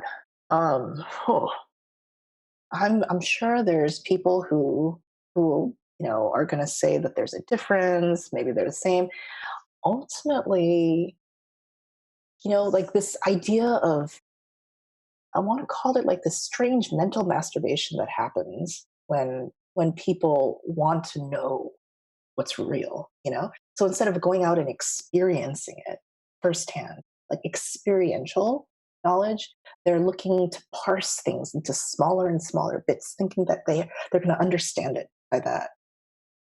The spirit and soul, I think, are things, if they are different, these are things to be experienced. And if it's experiential, then it really depends on the person. And that's what I'm learning more and more. Like, and that's maybe one of the reasons why I stopped being such like a hardcore atheist. I still am an atheist. But once I realized that, when you get into life as being experienced instead of intellectualized and parsed to the point where, like, again, sort of like the rejection and this seeing the embodiment as inferior and seeing the cerebral can be abstract as superior, which also to me is kind of gendered, like seeing this monastic sort of like all mind and all spirit, thing, which can be seen as quite masculine, seeing that as like being the ultimate versus like the embodied, like the feeling, the intuition, the gut feeling, that thing that inside of you that you just kind of like know. Like if when we're talking about that, and that's maybe we can see that almost in a more feminine way. Like once you kind of lose that, and you get rid of the binaries and you get rid of that structure, then all of a sudden it's sort of like, well, what is your experience? Like, what are you firsthand like experiencing when you try to access those parts of you, and maybe a plant, animals, other people, situations. And then all of a sudden that opens up a conversation that has very little to do with like the definitions of like what's the difference between this and that, and it becomes more of like what it is to you. And now can we find a common vocabulary so that we can talk to each other about it, and then compare, contrast, but ultimately like build upon that. So to me, that's sort of what I'm trying to do with my YouTube as well. It's like trying to see what's so ironic is that the more that I try to ask people like, what is your individual experience? There's this underlying sort of like thing where it's like everybody has this like a similar human experience, a similar magical experience. So surprisingly, the more that we give space to people being their individual experiential selves, the more that we see that everything is like all one. And, I swear I did not smoke weed before I came on this interview, but it's like super, it's like, That makes like one of us. super like, oh man. That Sure. makes two of us. Yeah. So I hope that kind of makes sense. Oh, certainly. It certainly does. And again, these things are so, I think, personalized or individual, especially the greater, bigger questions that are kind of arcing our experience. And so, I this is why I eat them up. I cherish the individual idea of what it is we're going through, what the hell is going on. So in the end of this idea of this ride of life, and you've already given us an idea of your stance on death with that beautiful dream. Uh where do you think, is it possible, Jawan, to tap into your own death and move through it beforehand? Do you have any desire to do that? Is it something that seems tangible or real, or is it something that is in the future and detached from you because of the nowness experience we have with consciousness? Hmm. Well, I suppose we can talk about death literally, figuratively, in so many different ways. Um, Let me throw but a wrench into yeah, this real quick. yeah, Going back to when you were talking about dreaming about your death and yeah, how that was revelatory yeah. and expanded your awareness, whatever. That's actually like standard operating procedure. Lots of groups would call that initiation, right? Brought to that point where you get that realization, and it empowers your subconscious to generate more energy for your magic or whatever. Hmm. But it's a thing. You're not like the first to discover that. Cool. Yeah. I didn't know that. Yeah. I did not know that. Wow. I will say this, that I really wish that everyone experiences something similar to what I experienced with that dream. Um, I don't know if either of you have experienced it. Uh, have you, Jerry? I have Ish? not. No, I'm like plain Jane. Nada. No. Well, it's one of those things where if somebody describes it to you, it's awesome and it's cool. But now that I've actually gone through it, it brings me an incredible sense of peace. And so this peace it's kind of unshakable at this point because I trust that I'm a sane human being. I really trust myself and I trust my discernment. I think a lot of people who are looking outside of themselves, like at a guru, a teacher, for the truth, a lot of it is because they don't trust themselves. Or maybe they've been told by society, you shouldn't trust yourself. You should trust somebody more special than you. I don't know. Well, they worry also about what people think of them. Or And what people think. this is a huge problem in society today. It really is. But it's a very hindering thing, and what you believe is what you manifest. Facts, 100%. And imagine if you firsthand experience something and you trust that what you experienced is relevant, true, it's real, and it's perhaps it goes beyond what anybody else tells you, and you just know it because you trust yourself. Once that happens, it don't matter what nobody else tells you. It's like, and once you have that, then you can move through life differently. Yeah, it's extremely empowering. It's very empowering because it's not just intellectual knowledge, it's experiential knowledge. It's almost like, like when you climb a mountain, I think the most important thing about climbing a mountain, like let's say Mount Everest, is that you experience what it's like. And once you do that, it's sort of like, oh, I've climbed that. I've literally climbed that mountain. Unless you die on the way up. Unless you're one of the many people and the growing number of people dying. That mountain is angry, man. It's killing people left and right. I love it. Oh my God. Are they really dead? Hey, according to a lot of necromantic traditions, they'd be, restless spirits, right? Actually, you know what? I know a Nepalese woman, and she was saying how the locals, they're just like, climb the mountain? Are you kidding me? Not because they're physically unable to, but because it's sort of like, why would you want to anger, the mountain spirit? Exactly. And it's sort of like, well, these tourists, they want to die. Okay, fine, whatever. Actually, this Nepalese woman that I know, her uncle, I think he holds the Guinness Book of World Records for the most frequent summits to Mount Everest. And so I think he got sort of special citizenship to America. Like he got some honorary citizenship. So yeah, he survived, He didn't have to stay in a camp down in Texas. Yeah, exactly. So, but I mean, it's like he did it. So can you imagine if somebody has climbed Mount Everest, I don't know, I'm making this up, but let's say he climbed it 12 times. Just having climbed Mount Everest 12 times, if I climbed Mount Everest 12 times, and the thing is, I don't know until I've actually done it, I would move through this life very differently. Simply because I'm just like, oh yeah, I climbed Mount Everest 12 times and I survived. It's the same thing, with this dream about the death that I had. So it's sort of like, okay, yeah. That dude's name is Kami Rita Sherpa.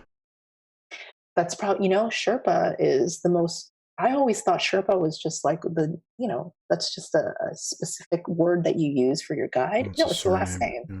It's the most common last name.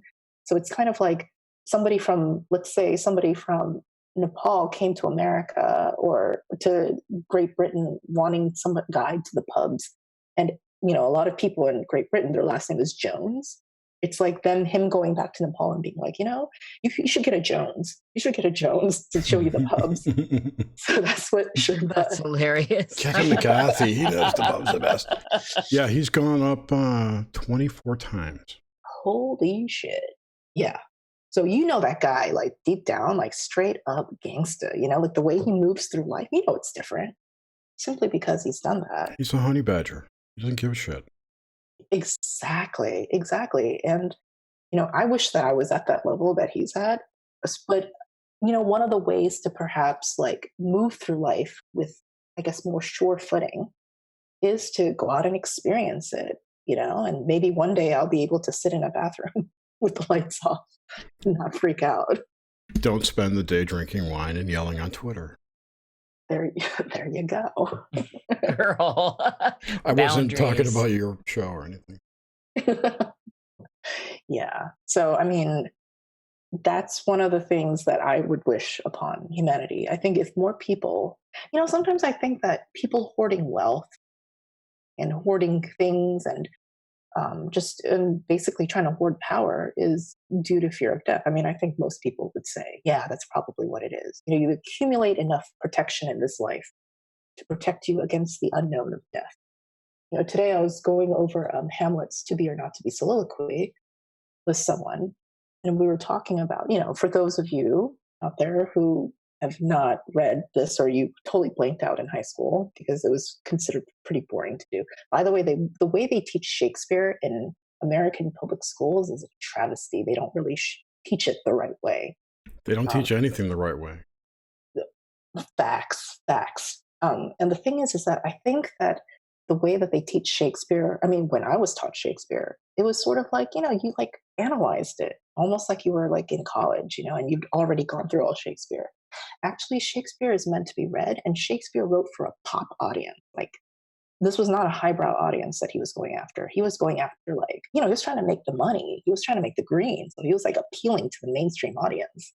So he was much closer to like a Broadway show, or like he was much closer to like a mainstream rapper. He was more like a Tigga, than this highbrow, like, what art thou, whatever it is that people think Shakespeare is. Plus, he was writing in, I don't know what you want to call it, code or ciphers or analogies, metaphor, to mock the current establishment, because that was illegal. You'd burned at a stake for that kind of blasphemy. Literally. Mm-hmm. I didn't know this, but Queen Elizabeth, during her reign, there was more torture during her reign than a lot of other reigns. Like, this lady was not playing around. She was Pope worthy, if you ask me. Yeah. Elizabeth will burn your ass. She sure will. Yes, ma'am. Yes, ma'am. So I think what I was saying about that was that, we were going over that soliloquy, and the soliloquy is actually about whether or not Hamlet, he should just commit suicide. He's like, he's done with it. He's just like, man, my life is shit. My dad's dead, and I know I need to avenge him, but I'm just tired of this, and everybody wants me to be the prince and the next king, and I just don't want to. I literally want to be an actor. Like, but it's like I can't because I'm a prince and all that stuff. Anyways, he's having issues. So we were talking about that, and I was just like thinking to myself, but if Hamlet had experienced my dream, if he had experienced it firsthand, I think that soliloquy would be a lot different. Simply because right when he was just like, therein lies the rub, where he's just like, to sleep, but then he says, perchance to dream. And then he's like, oh, wait a second. Oh, yeah, I forgot. When you die, who knows what happens? But don't you think that Shakespeare knew? I don't know. According to what my friends said in Bali about the veil being thin now, when Shakespeare was alive, maybe the veil was thick as fuck, And so, well, it's not that. It was more so that he was probably a member of one or more secret societies. That's so true. I mean, for, audience members who may not be aware of this, I mean, Queen Elizabeth, her right-hand man was a dude named John Dee, right, who was a straight-up, like, wizard sorcerer. There's a guy named Alan Green. He may be a doctor, I don't know, but I'll find a link for him. But he has a whole base of, he has a bunch of shit, bunch of research rather, that links Dee and Shakespeare together as having worked together, like in the cipher capacity of Dee's work.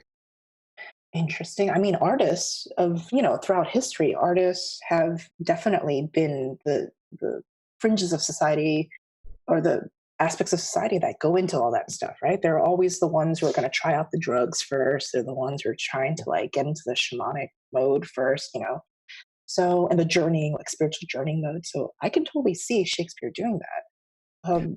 You just reminded me too. Possible. Yeah, I'll find the link and I'll send it. I'll put it in the show notes. But you just reminded me of something. Oh, this latest episode of the Higher Side Chats with Joseph P. Farrell talks a lot about the Enlightenment and the Renaissance in art, and how creative art is a form of magic, which I fully believe. And that how it was being suppressed and why it was dangerous, really, like literally dangerous to everyone, not just the oligarchs. It's a good 100%. episode, is what I'm saying.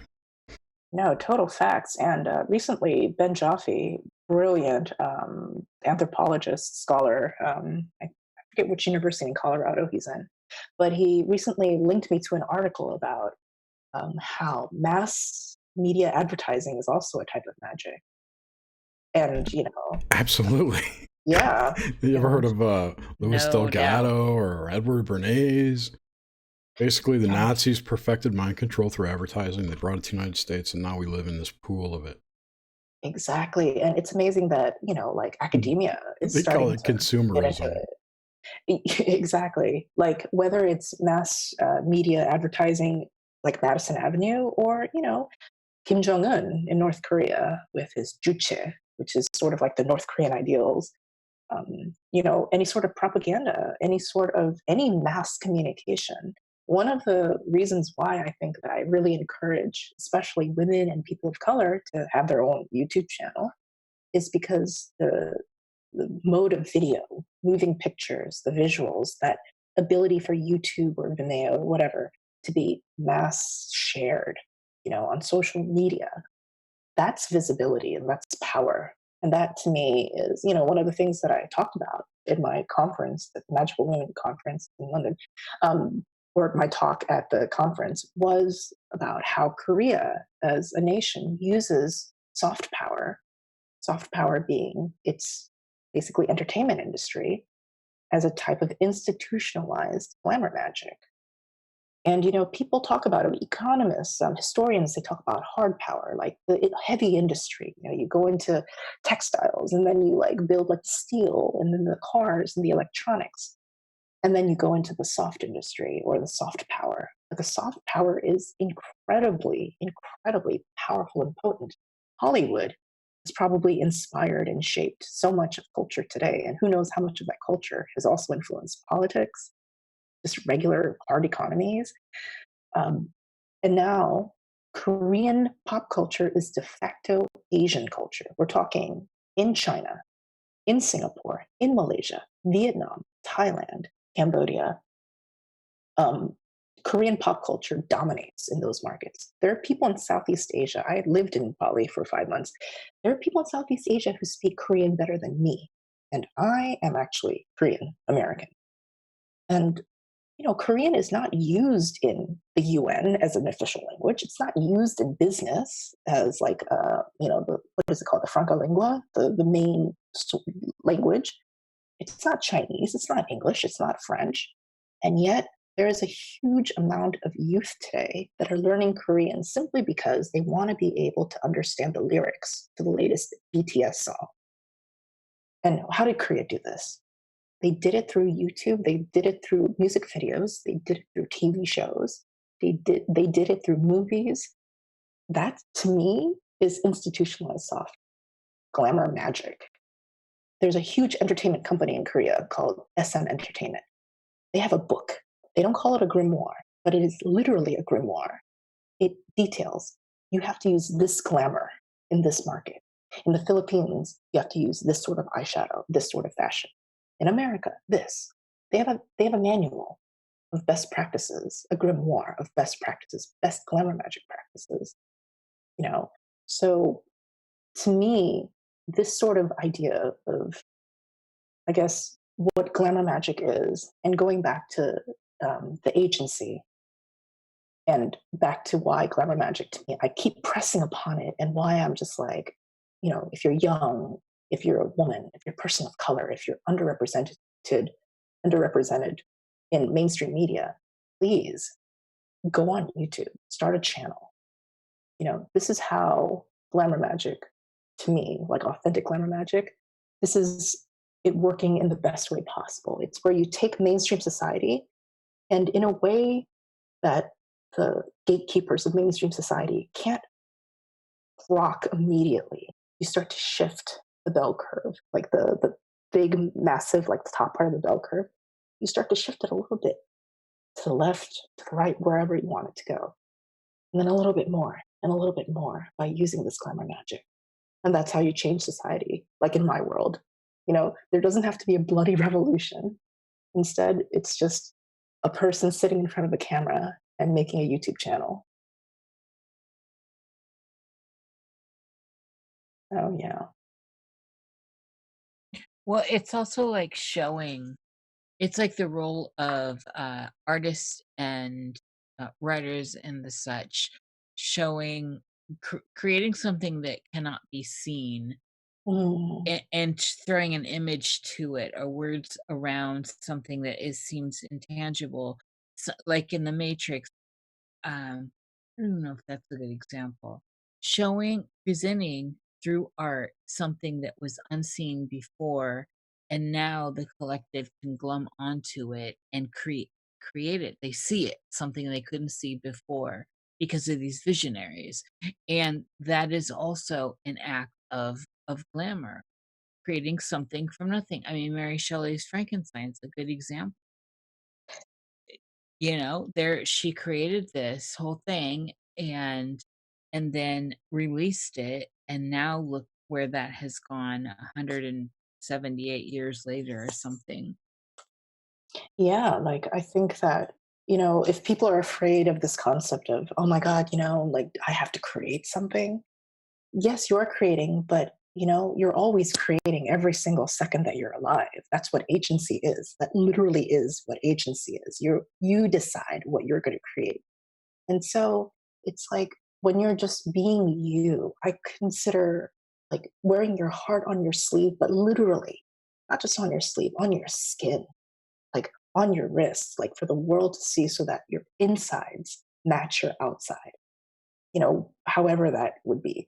When you walk around the world and things are aligned in that way, then suddenly, like everything's different. And, then all of a sudden, like when I was mentioning that, I keep asking each person that I interview, like about their unique experience. And it turns out that there's this underlying fundamental human experience. So the more unique, the more you are, the more of this shared humanity comes out, But that only happens, I think, when there's more and more people being 100% heart on skin. To me, that's ultimate glamour magic because that is literally you having agency, you creating you despite other people's glamour magic, other people's Madison Avenue propaganda, government, whoever, people in power right now, gatekeepers. Their glamour magic is being used on you. Like, don't think that that you are not affected by glamour magic and oh, glamour magic is one side. No, no, no. Glamour magic is contextual. The environment works on you, you work on the environment. There is glamour magic being worked on you 24/7 from the time you're born. So if you're just like, oh, glamour magic is like beneath me, I don't need it. I'm just like, girl, you just bought that because of what that ad told you to do. You just believed that on the news because what the news agency told you on that YouTube video you probably watched, or on Facebook, or on Twitter. So don't think you're above it all. You are in the middle of it. You are basically like a piece of gristle or meat in the soup of glamour magic. So then it's sort of like, do you want to be that? Or do you want to be the chef creating the soup? Absolutely. It's real in the end. For me, it all comes down to harnessing your consciousness.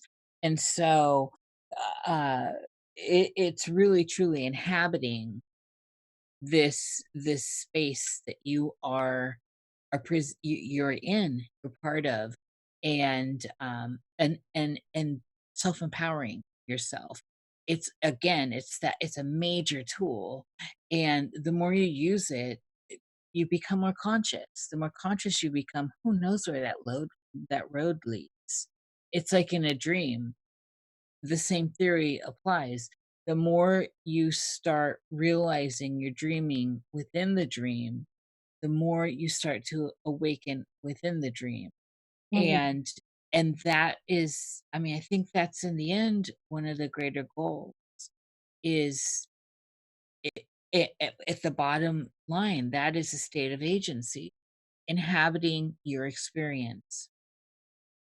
That I 110%, 1,000% agree with that. And one of the things that I really am drawn to about magic is the sense that you do have a sense of agency. And a way to gracefully, if you do it in a way that is graceful, you can do it in a way that's not graceful. You can do it in a way that's, dominating and douchey and assholey or ineffective and whiny or whatever. But if you choose to do it gracefully, well, let's talk about how do you do that gracefully. Let's talk about some practical steps. One of the first ways to go through life gracefully and to use magic gracefully, to do anything gracefully, is to know yourself. And once you know yourself, and knowing yourself means you don't wash over and, whitewash and spiritually bypass who you are. I just told a story about how I was doing like revenge love magic. That's considered super small and super petty. But that's a part of all of us. Mother Teresa, who, by the way, wasn't such a great saintly character, FYI. Oh yeah, that's to come out. Oh my God, what a mess. And, Was she having sex parties like Martin Luther King?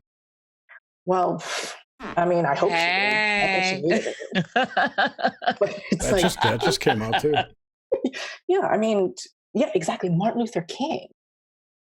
Just everybody. There's the shadow side to us, and dreams can be very helpful in integrating, not rejecting, not judging, but integrating that part of us. And, like once you integrate the shadowy side into who you are, and instead of judging it, you just see it as, oh, okay. Just like when I felt that peace in that dream about death, it was also the feeling of melancholy. Ah, dark side, the light side. Wait a second. But it's all the same thing, there's no inferior, superior. And like once you do that, and once you know yourself, then, and this takes time. And you constantly are going to improve if you have that growth mindset. Growth mindset being, tomorrow I can do a little bit more of what I wanted to do. I'm not fixed. It's not fatalistic. It's not fated. When you have that growth mindset and you're like, okay, I did magic, or I went to a therapist, or I did this or that, it's going to take some time, and then you're going to fuck up, but then you get to know yourself. And a lot of people, I think they do magic not to know themselves, but to control other people or to control situations. And the thing is, sometimes you need to do that. You need to be small and petty and an asshole and a douche first, so that you can get to integrate that. You get to experience the shadow side, immerse yourself, lean into that. Then you get to know yourself a little bit more, a little bit more. And when you get to know yourself a little bit more, and then you decide, okay, I'm going to be brave. What is bravery? Bravery is basically putting yourself in a situation where you might be shamed because you are being you. Brené Brown, she has this viral TED Talk, and she's talking about vulnerability. And she's done a lot of other talks. And I think that there's this audio book, which is actually a seminar she did. And she's talking about how shame is the most destructive human emotion that there is. And shame is what often drives people into addictive behavior, into suicide, just horrible things. And shame basically is us lacking courage. Courage being the ability to talk about our story, who we are, with our full heart. Cur being French for heart, or Latin for heart. So once you are able to have courage, once you are able to know yourself, and then to tell the story of who you are with your full heart, the pettiness, the smallness, the grace, the sweetness, the bitterness, all of that, the full range of it. Once you're able to actually express that and to put it out into the world and wear it on your skin, then life, then magic, then everything happens with grace. Grace doesn't mean necessarily easy. It doesn't mean necessarily always cute, or even what people might consider beautiful. What is beautiful in it?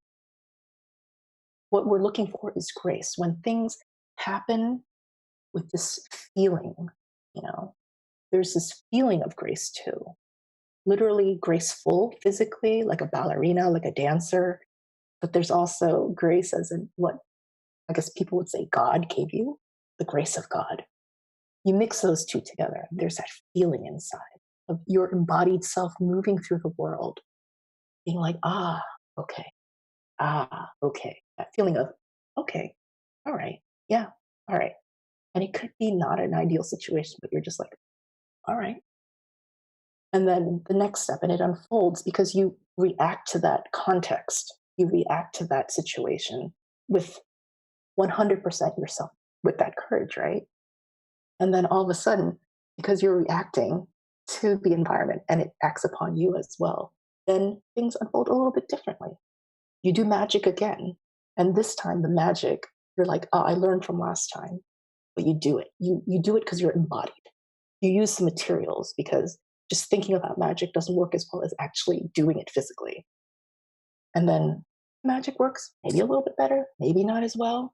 Maybe for an entire year, 2 years, nothing happens with your magic.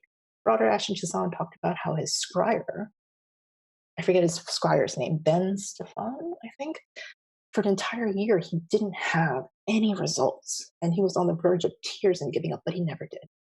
And then finally, he finally got results. And because of that, he's now a master scryer. And, Frater Chazan was talking about how much he respects that. And part of that journey was to go through the shadow of the valley of death, to have no results, to have like a shitty this or a shitty that. But again, still being true to what drives you. The Aleister Crowley concept of true will. What is your true will? Once you find that and you move towards that, and you're 100% being courageous and talking about that, about who you are, whether it's through YouTube, through a blog, to, person you love, whatever, in your dreams, taking your dreams and putting it into your life, then your life, it moves with this almost like musical grace, this balletic grace. And then little by little, before you know it, you get to the end of that roller coaster ride. And then when you get off, I'm told, I haven't experienced this, but I can guess that this is right because of what I experienced in my dream, that when you get to the end of the roller coaster ride, then you're like, wait a second, I want to go back on. And then you like try to get back on this ride. Like even if it was a shitty ride, you're just like, I still want to go back on this ride. And so that to me is what living gracefully is what it means. Wow, I find that incredibly empowering. And what a beautiful way it's come full circle from the beginning of this chat. It just kind of left me speechless there for a minute, Jawan. Thank you for that. That's all I have on that is thank you for that. I was wondering Yeah. if we have, and I'm so glad you're presenting this to the greater public and that this is a conversation that's being heard now as well. It's so important. It's fundamental. So I'm wondering if we have any questions in the chat. I don't participate in the chat when we're talking because I like to focus on. Got one question from Oswald. Mm-hmm. What do you think of the 2016 scandal of the South Korean president following the influence of the Choi Tae-min cult? Taemin? Okay. So just a little background. Korea elected its first female president, and she's actually the daughter of a president that we had in the 70s. And she was basically impeached. Well, she was impeached, and the entire country kicked her out. And part of her downfall was she was connected to a cult, but also there was a shaman. What a lot of people don't realize is that Korean and a lot of Asian societies that are not communist, and communist societies, like any sort of like spiritual work, fortune telling is punishable by death, as what happened in North Korea recently. They took like 3 shamans and they publicly executed these 3 women. Oh, that's horrible. It really is. And it was like a big spectacle. They wanted to make an example out of these 3 women. But in South Korea, it's obviously not a communist country. And so now there's a resurgence. There always has been people like going to shamans and asking for fortunes and stuff. And it's kind of like how Ronald Reagan, like Nancy Reagan, had like an astrologer on staff, and it was like a big deal, but nobody really talked about it. But in Korean society, not that it's hidden, but it's kind of like a everyday sort of thing. Like people aren't constantly talking about it, but everybody goes visits a shaman, and and that's what the Korean president, she did.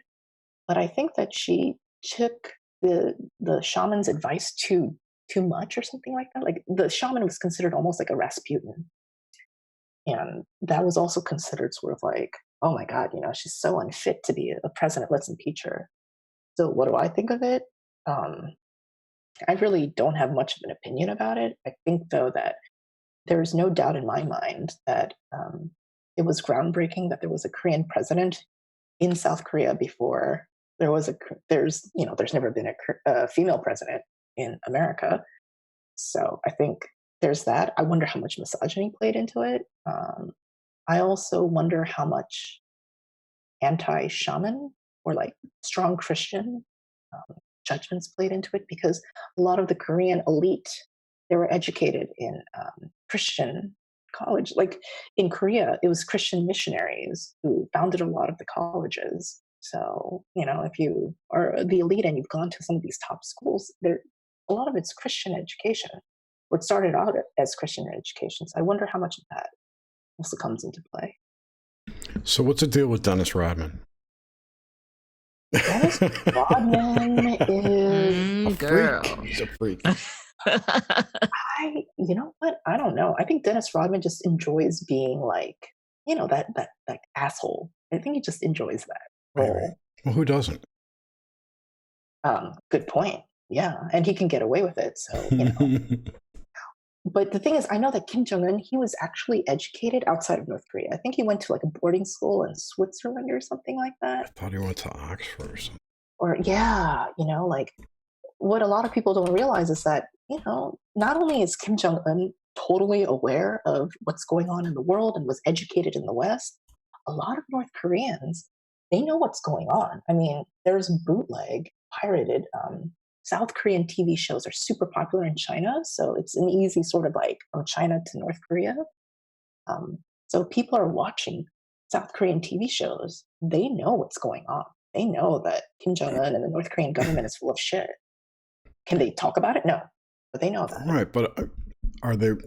Well, I don't know. I don't know, right? But I suspect that a lot of what we hear is not true. What's reported. It's possible, yes. But I don't know. Yeah, I mean, there's even like, for example, like South Korean cosmetics are, anybody who knows anything about the beauty world, the 12-step like skincare thing that South Korea basically standardized. Like South Korean cosmetics are huge, and they're in huge demand in North Korea, and a lot of again, soft power, glamour magic, glamour power. North Koreans are willing to basically risk their lives, like smuggling South Korean cosmetics. People living in probably one of the worst off countries in the world, because the human desire to have glamour in their life is so intense, that even people in North Korea, men and women are willing to risk their lives and also to part with their hard-earned money and not a lot of money that they have to have this glamour in their life. So you can almost see cosmetics as a talisman in a lot of ways, to have that South Korean talisman in North Korean hands and to experience that. No, I could totally see that. Yeah. Yeah, it was Switzerland. So yeah, that's my little spiel that I gave at the 2019 Magickal Women Conference. And I had actually, I was supposed to talk about my personal experience as a glamour practitioner, but literally the day before, I decided to totally change, well, not totally, but veer into slightly different territory. And I realized that it wasn't like talking about me wasn't what I was supposed to talk about. I was going to talk about something bigger. And the talk was also, we not only talked about Korea and the sort of like institutionalized glamour magic, but how we as individual witches can use lessons from like reverse engineer, like what South Korea did, and use it in our personal practices. That's what it really comes down to. Why stop at North Korea's magic? Hey, North Korea, like Kim Jong-un must have some sort of magic, like somehow the regime is still standing. Yeah, totally. Well, yeah, There's it's something. He's got something going on. it's fear. He controls the people through fear.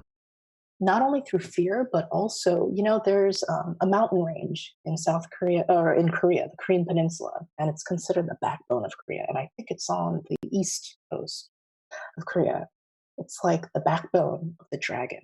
And the holiest mountain in this range is now in North Korea. Like when there was that North and South divide, the DMZ zone and all that, it's like literally breaking the back of the dragon, you know. And mountains are super holy in Korea because the country is like 70% mountain. Hmm. The holiest mountain is in North Korea. And even though the North Korean government is atheist and they're just like totally, I mean, they executed the fortune tellers, the origin story of Kim Il Sung, who is the founder of North Korea, is like basically him. I think he like shot like a couple of if it was Americans or whatever on that mountain. Like he was a brave soldier and he killed like the enemy like on that mountain. And then Kim Jong Il, who is Kim Jong Un's father, the guy with the crazy perm and the glasses and the jumpsuit, he was supposedly born on, I think it's called Paektusan. San means mountain. So he was born on Paektu Mountain. Of course he wasn't, but that's the legend. Sure. And then Kim Jong Un, The myth. yeah, the myth. And it doesn't matter if it's true or not; it's believed.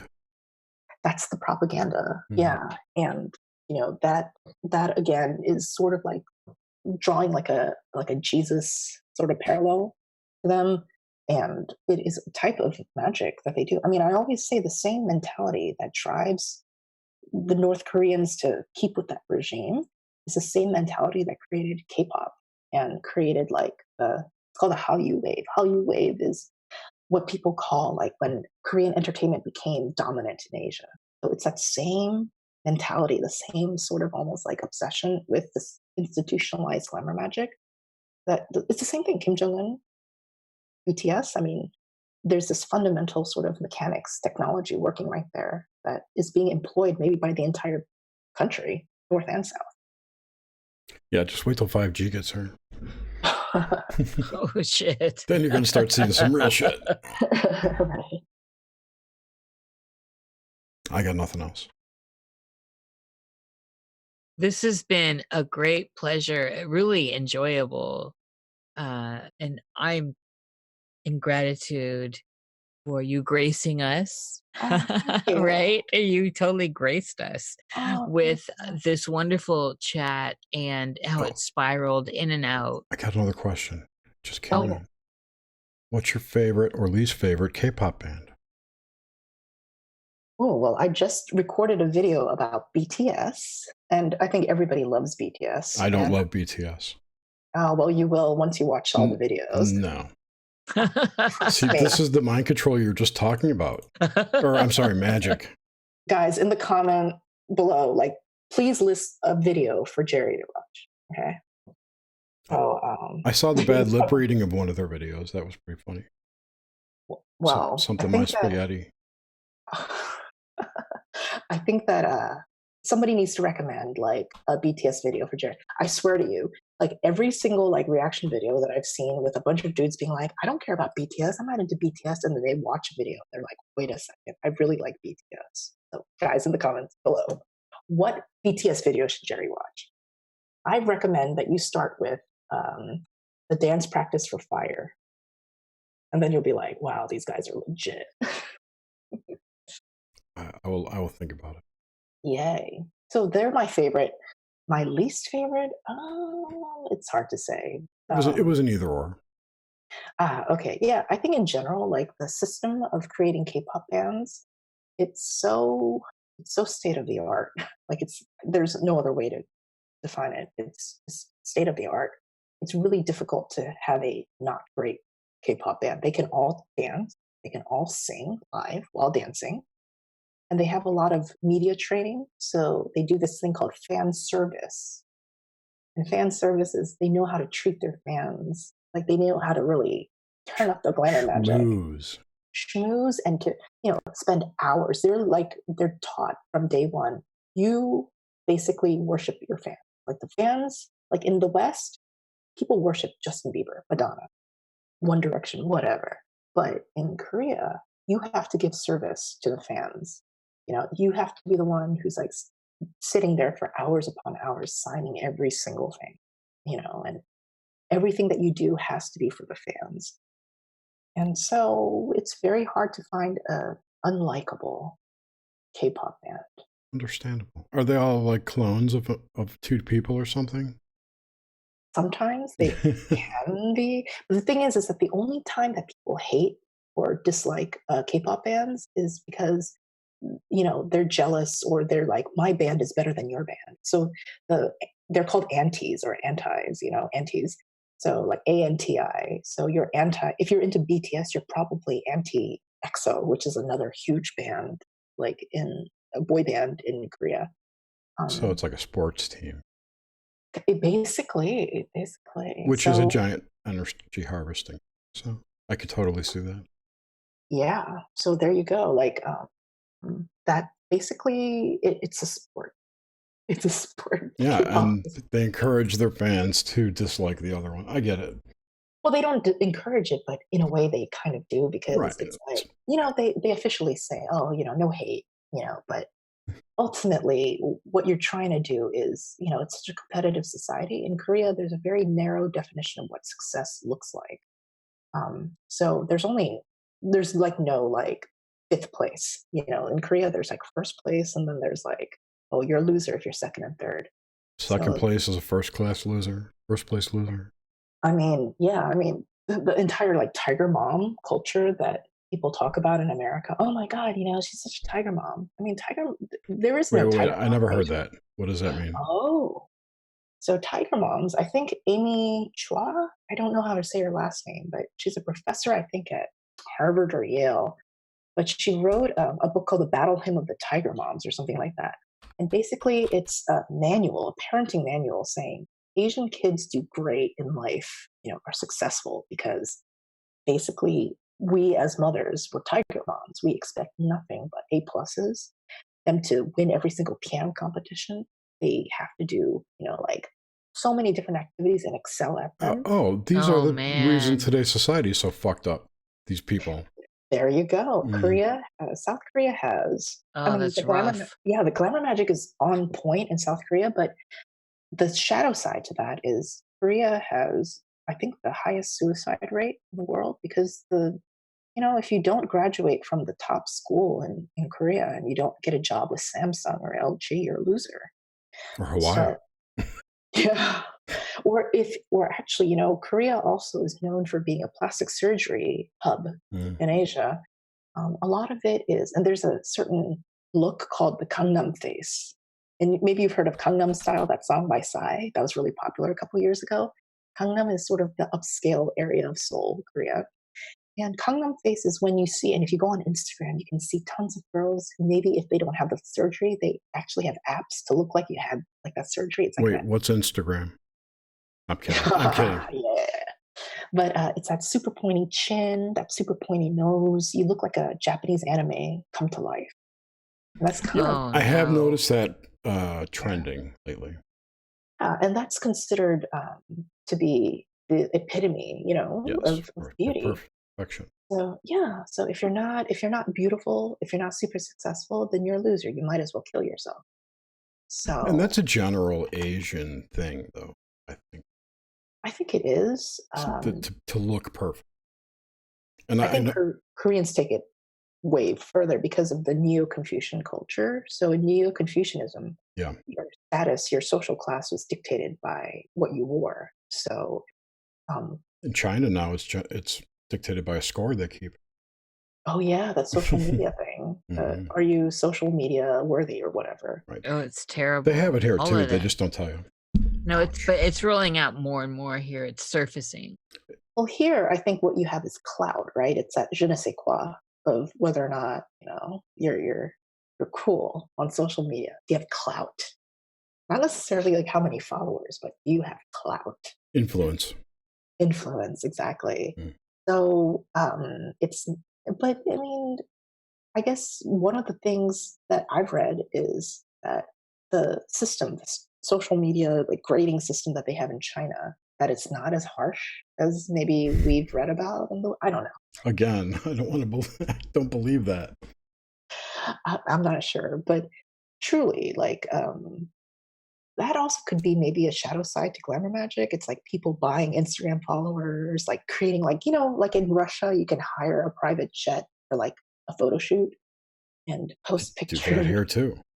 Do that here as well. You could do anything here. I'm sure you could do more shit here than you can in Russia. Well, I wouldn't say that. I have no idea, but I mean, depending on your Photoshop skills, you can like do whatever the fuck you want. I mean, I meant if you had money, Okay. you could do stuff. Yeah. Yeah, So I got Photoshop skill. Oh no! Oh, I might hit you up. You got mad skills. I make all the art for Cruising Mistake. For the copies that I post on my channel. Nice. No, I mean, like, seriously, like, that is, I mean, is that, like, that is glamour magic. That is ultimate glamour magic in a lot of ways, to be able to instantly Photoshop something, like, to change your eye color, to change your looks, to change literally everything about you, including where you're even at. Yes, that is a type of glamour magic, but again, to me, that's very, I want to call it like old school, old fashioned glamour. It's like glamour magic 1.0. I would call it new because it's digital versus analog, and I think It's digital, but it's the same sort of feeling of like the manipulation, that Mad Men sort of mentality of let's manipulate, let's create an image. Yes, and I would go so far as to say that digital magic in that manner only can affect people digitally. Like, you're not going to get analog magic results through a digital magic thing. Perhaps. That's my thought right now. So, of course, that's how my life goes. Well, there's a lot of millennial witches. I don't know if it's a lot, but there are millennial witches who use technology to do their magic. That they use their phones, they use social media to do magic. Mm-hmm. And I think there's an entirely exciting new generation of witches that are doing magic in ways that are so like outside the box, and it's totally in line with their environment, with their life. I think Apple gets a 10% cut of all energy harvested. That egregore is just out of control. It is out of control. Fuck you, Steve Jobs. Look what you've done. Yeah. I love Jerry. All right. Let's wrap this shit up. Thank you so much for coming on the show. It's been really an excellent conversation. Thank you. No, thank you both. I'm so glad that I was able to talk about these dreams, and also the more I talk about it, the more refined these ideas become. So who knows? Maybe in a year, I'll say stuff that's completely different from what I'm saying right now. But guys, it's okay to change. Absolutely. Oh yeah, daily even. From where you're really. at now, it's all that matters. Because now is all there is. So there we go. And also, I wanted to ask if you had anything to plug, or you wanted to talk about, for people coming up that you're going to be having, Right. Well, plug time. There you go. Yeah, I did some really exciting in-person interviews in London. They're going to come in July. They include interviews with Bill Hine, Jake Stratton-Kent, Al Kistis, and Peter Gray from Scarlet Imprint. I also did tours of the three biggest, I was told the three only occult bookstores in London, Atlantis, Treadwell's, and Watkins. Watkins is killer. Yeah, it was gnarly. And, I also have interviews coming up with Cindy Brennan, Sabrina Scott, with Jeffrey Kotick. He's an incredible scholar and translator of ancient Chinese and Japanese texts. And he does like horoscopy. I can never say that word. Horoscopy. So like ancient horoscopy from the East. Incredible scholar. Horoscopy. Yeah. Have you had Skinner on yet, Dr. Skinner? No, I haven't. Actually, he was in Bali over Christmas, but unfortunately, we weren't able to connect at that point. But yeah, I mean, there's a lot of people on my wish list. Yeah, me too. Yeah. And if they only answered their emails. Yeah, I mean, I totally understand as my channel grows, and, there's so many people who I would love to talk to and answer back to, but it's like literally like just the emails and the messages that I'm getting, it's starting to get at a volume that's difficult for me to do that plus the video editing. So I apologize, like, to everybody who I haven't been able to answer back to. Your girl is like working hard to put out more and more videos. No sorries. She'll get to you when she gets to you. Yeah, but it's sort of like, oh, like, because I understand when I first started my YouTube channel, like, sometimes I would email people and I wouldn't hear back. Rejection is a part of life, and I'm saying, please don't take it personally, because I've been in your shoes and I totally understand how it feels not to get a response. Oh, I don't care. It's their loss, if you ask me. I like your attitude, Jerry. Like it. It's very bad. I have a bad attitude. But anyway, on that note, thank you again so much. Thank you, Nish. Thank you, audience. Please subscribe to our YouTube channel if you have not, because we want to try and get over 1,000 subscribers. Get some super chats going. That would be very cool. But other than that, that's it for me. Next week we have Jessica Ariel Morocco, psychic, channeler, medium, all kinds of cool stuff. Should be a great show. And she talks to aliens. Unlike you. Kidding. Like me, I wish I could. You can. You just believe you can't. Damn. Jerry just told me. He just told me. He just pointed that out. He just called me that. Anyway. Thank you, everyone. Yeah, thanks a lot. We'll talk to you next week. Take care. Perfect.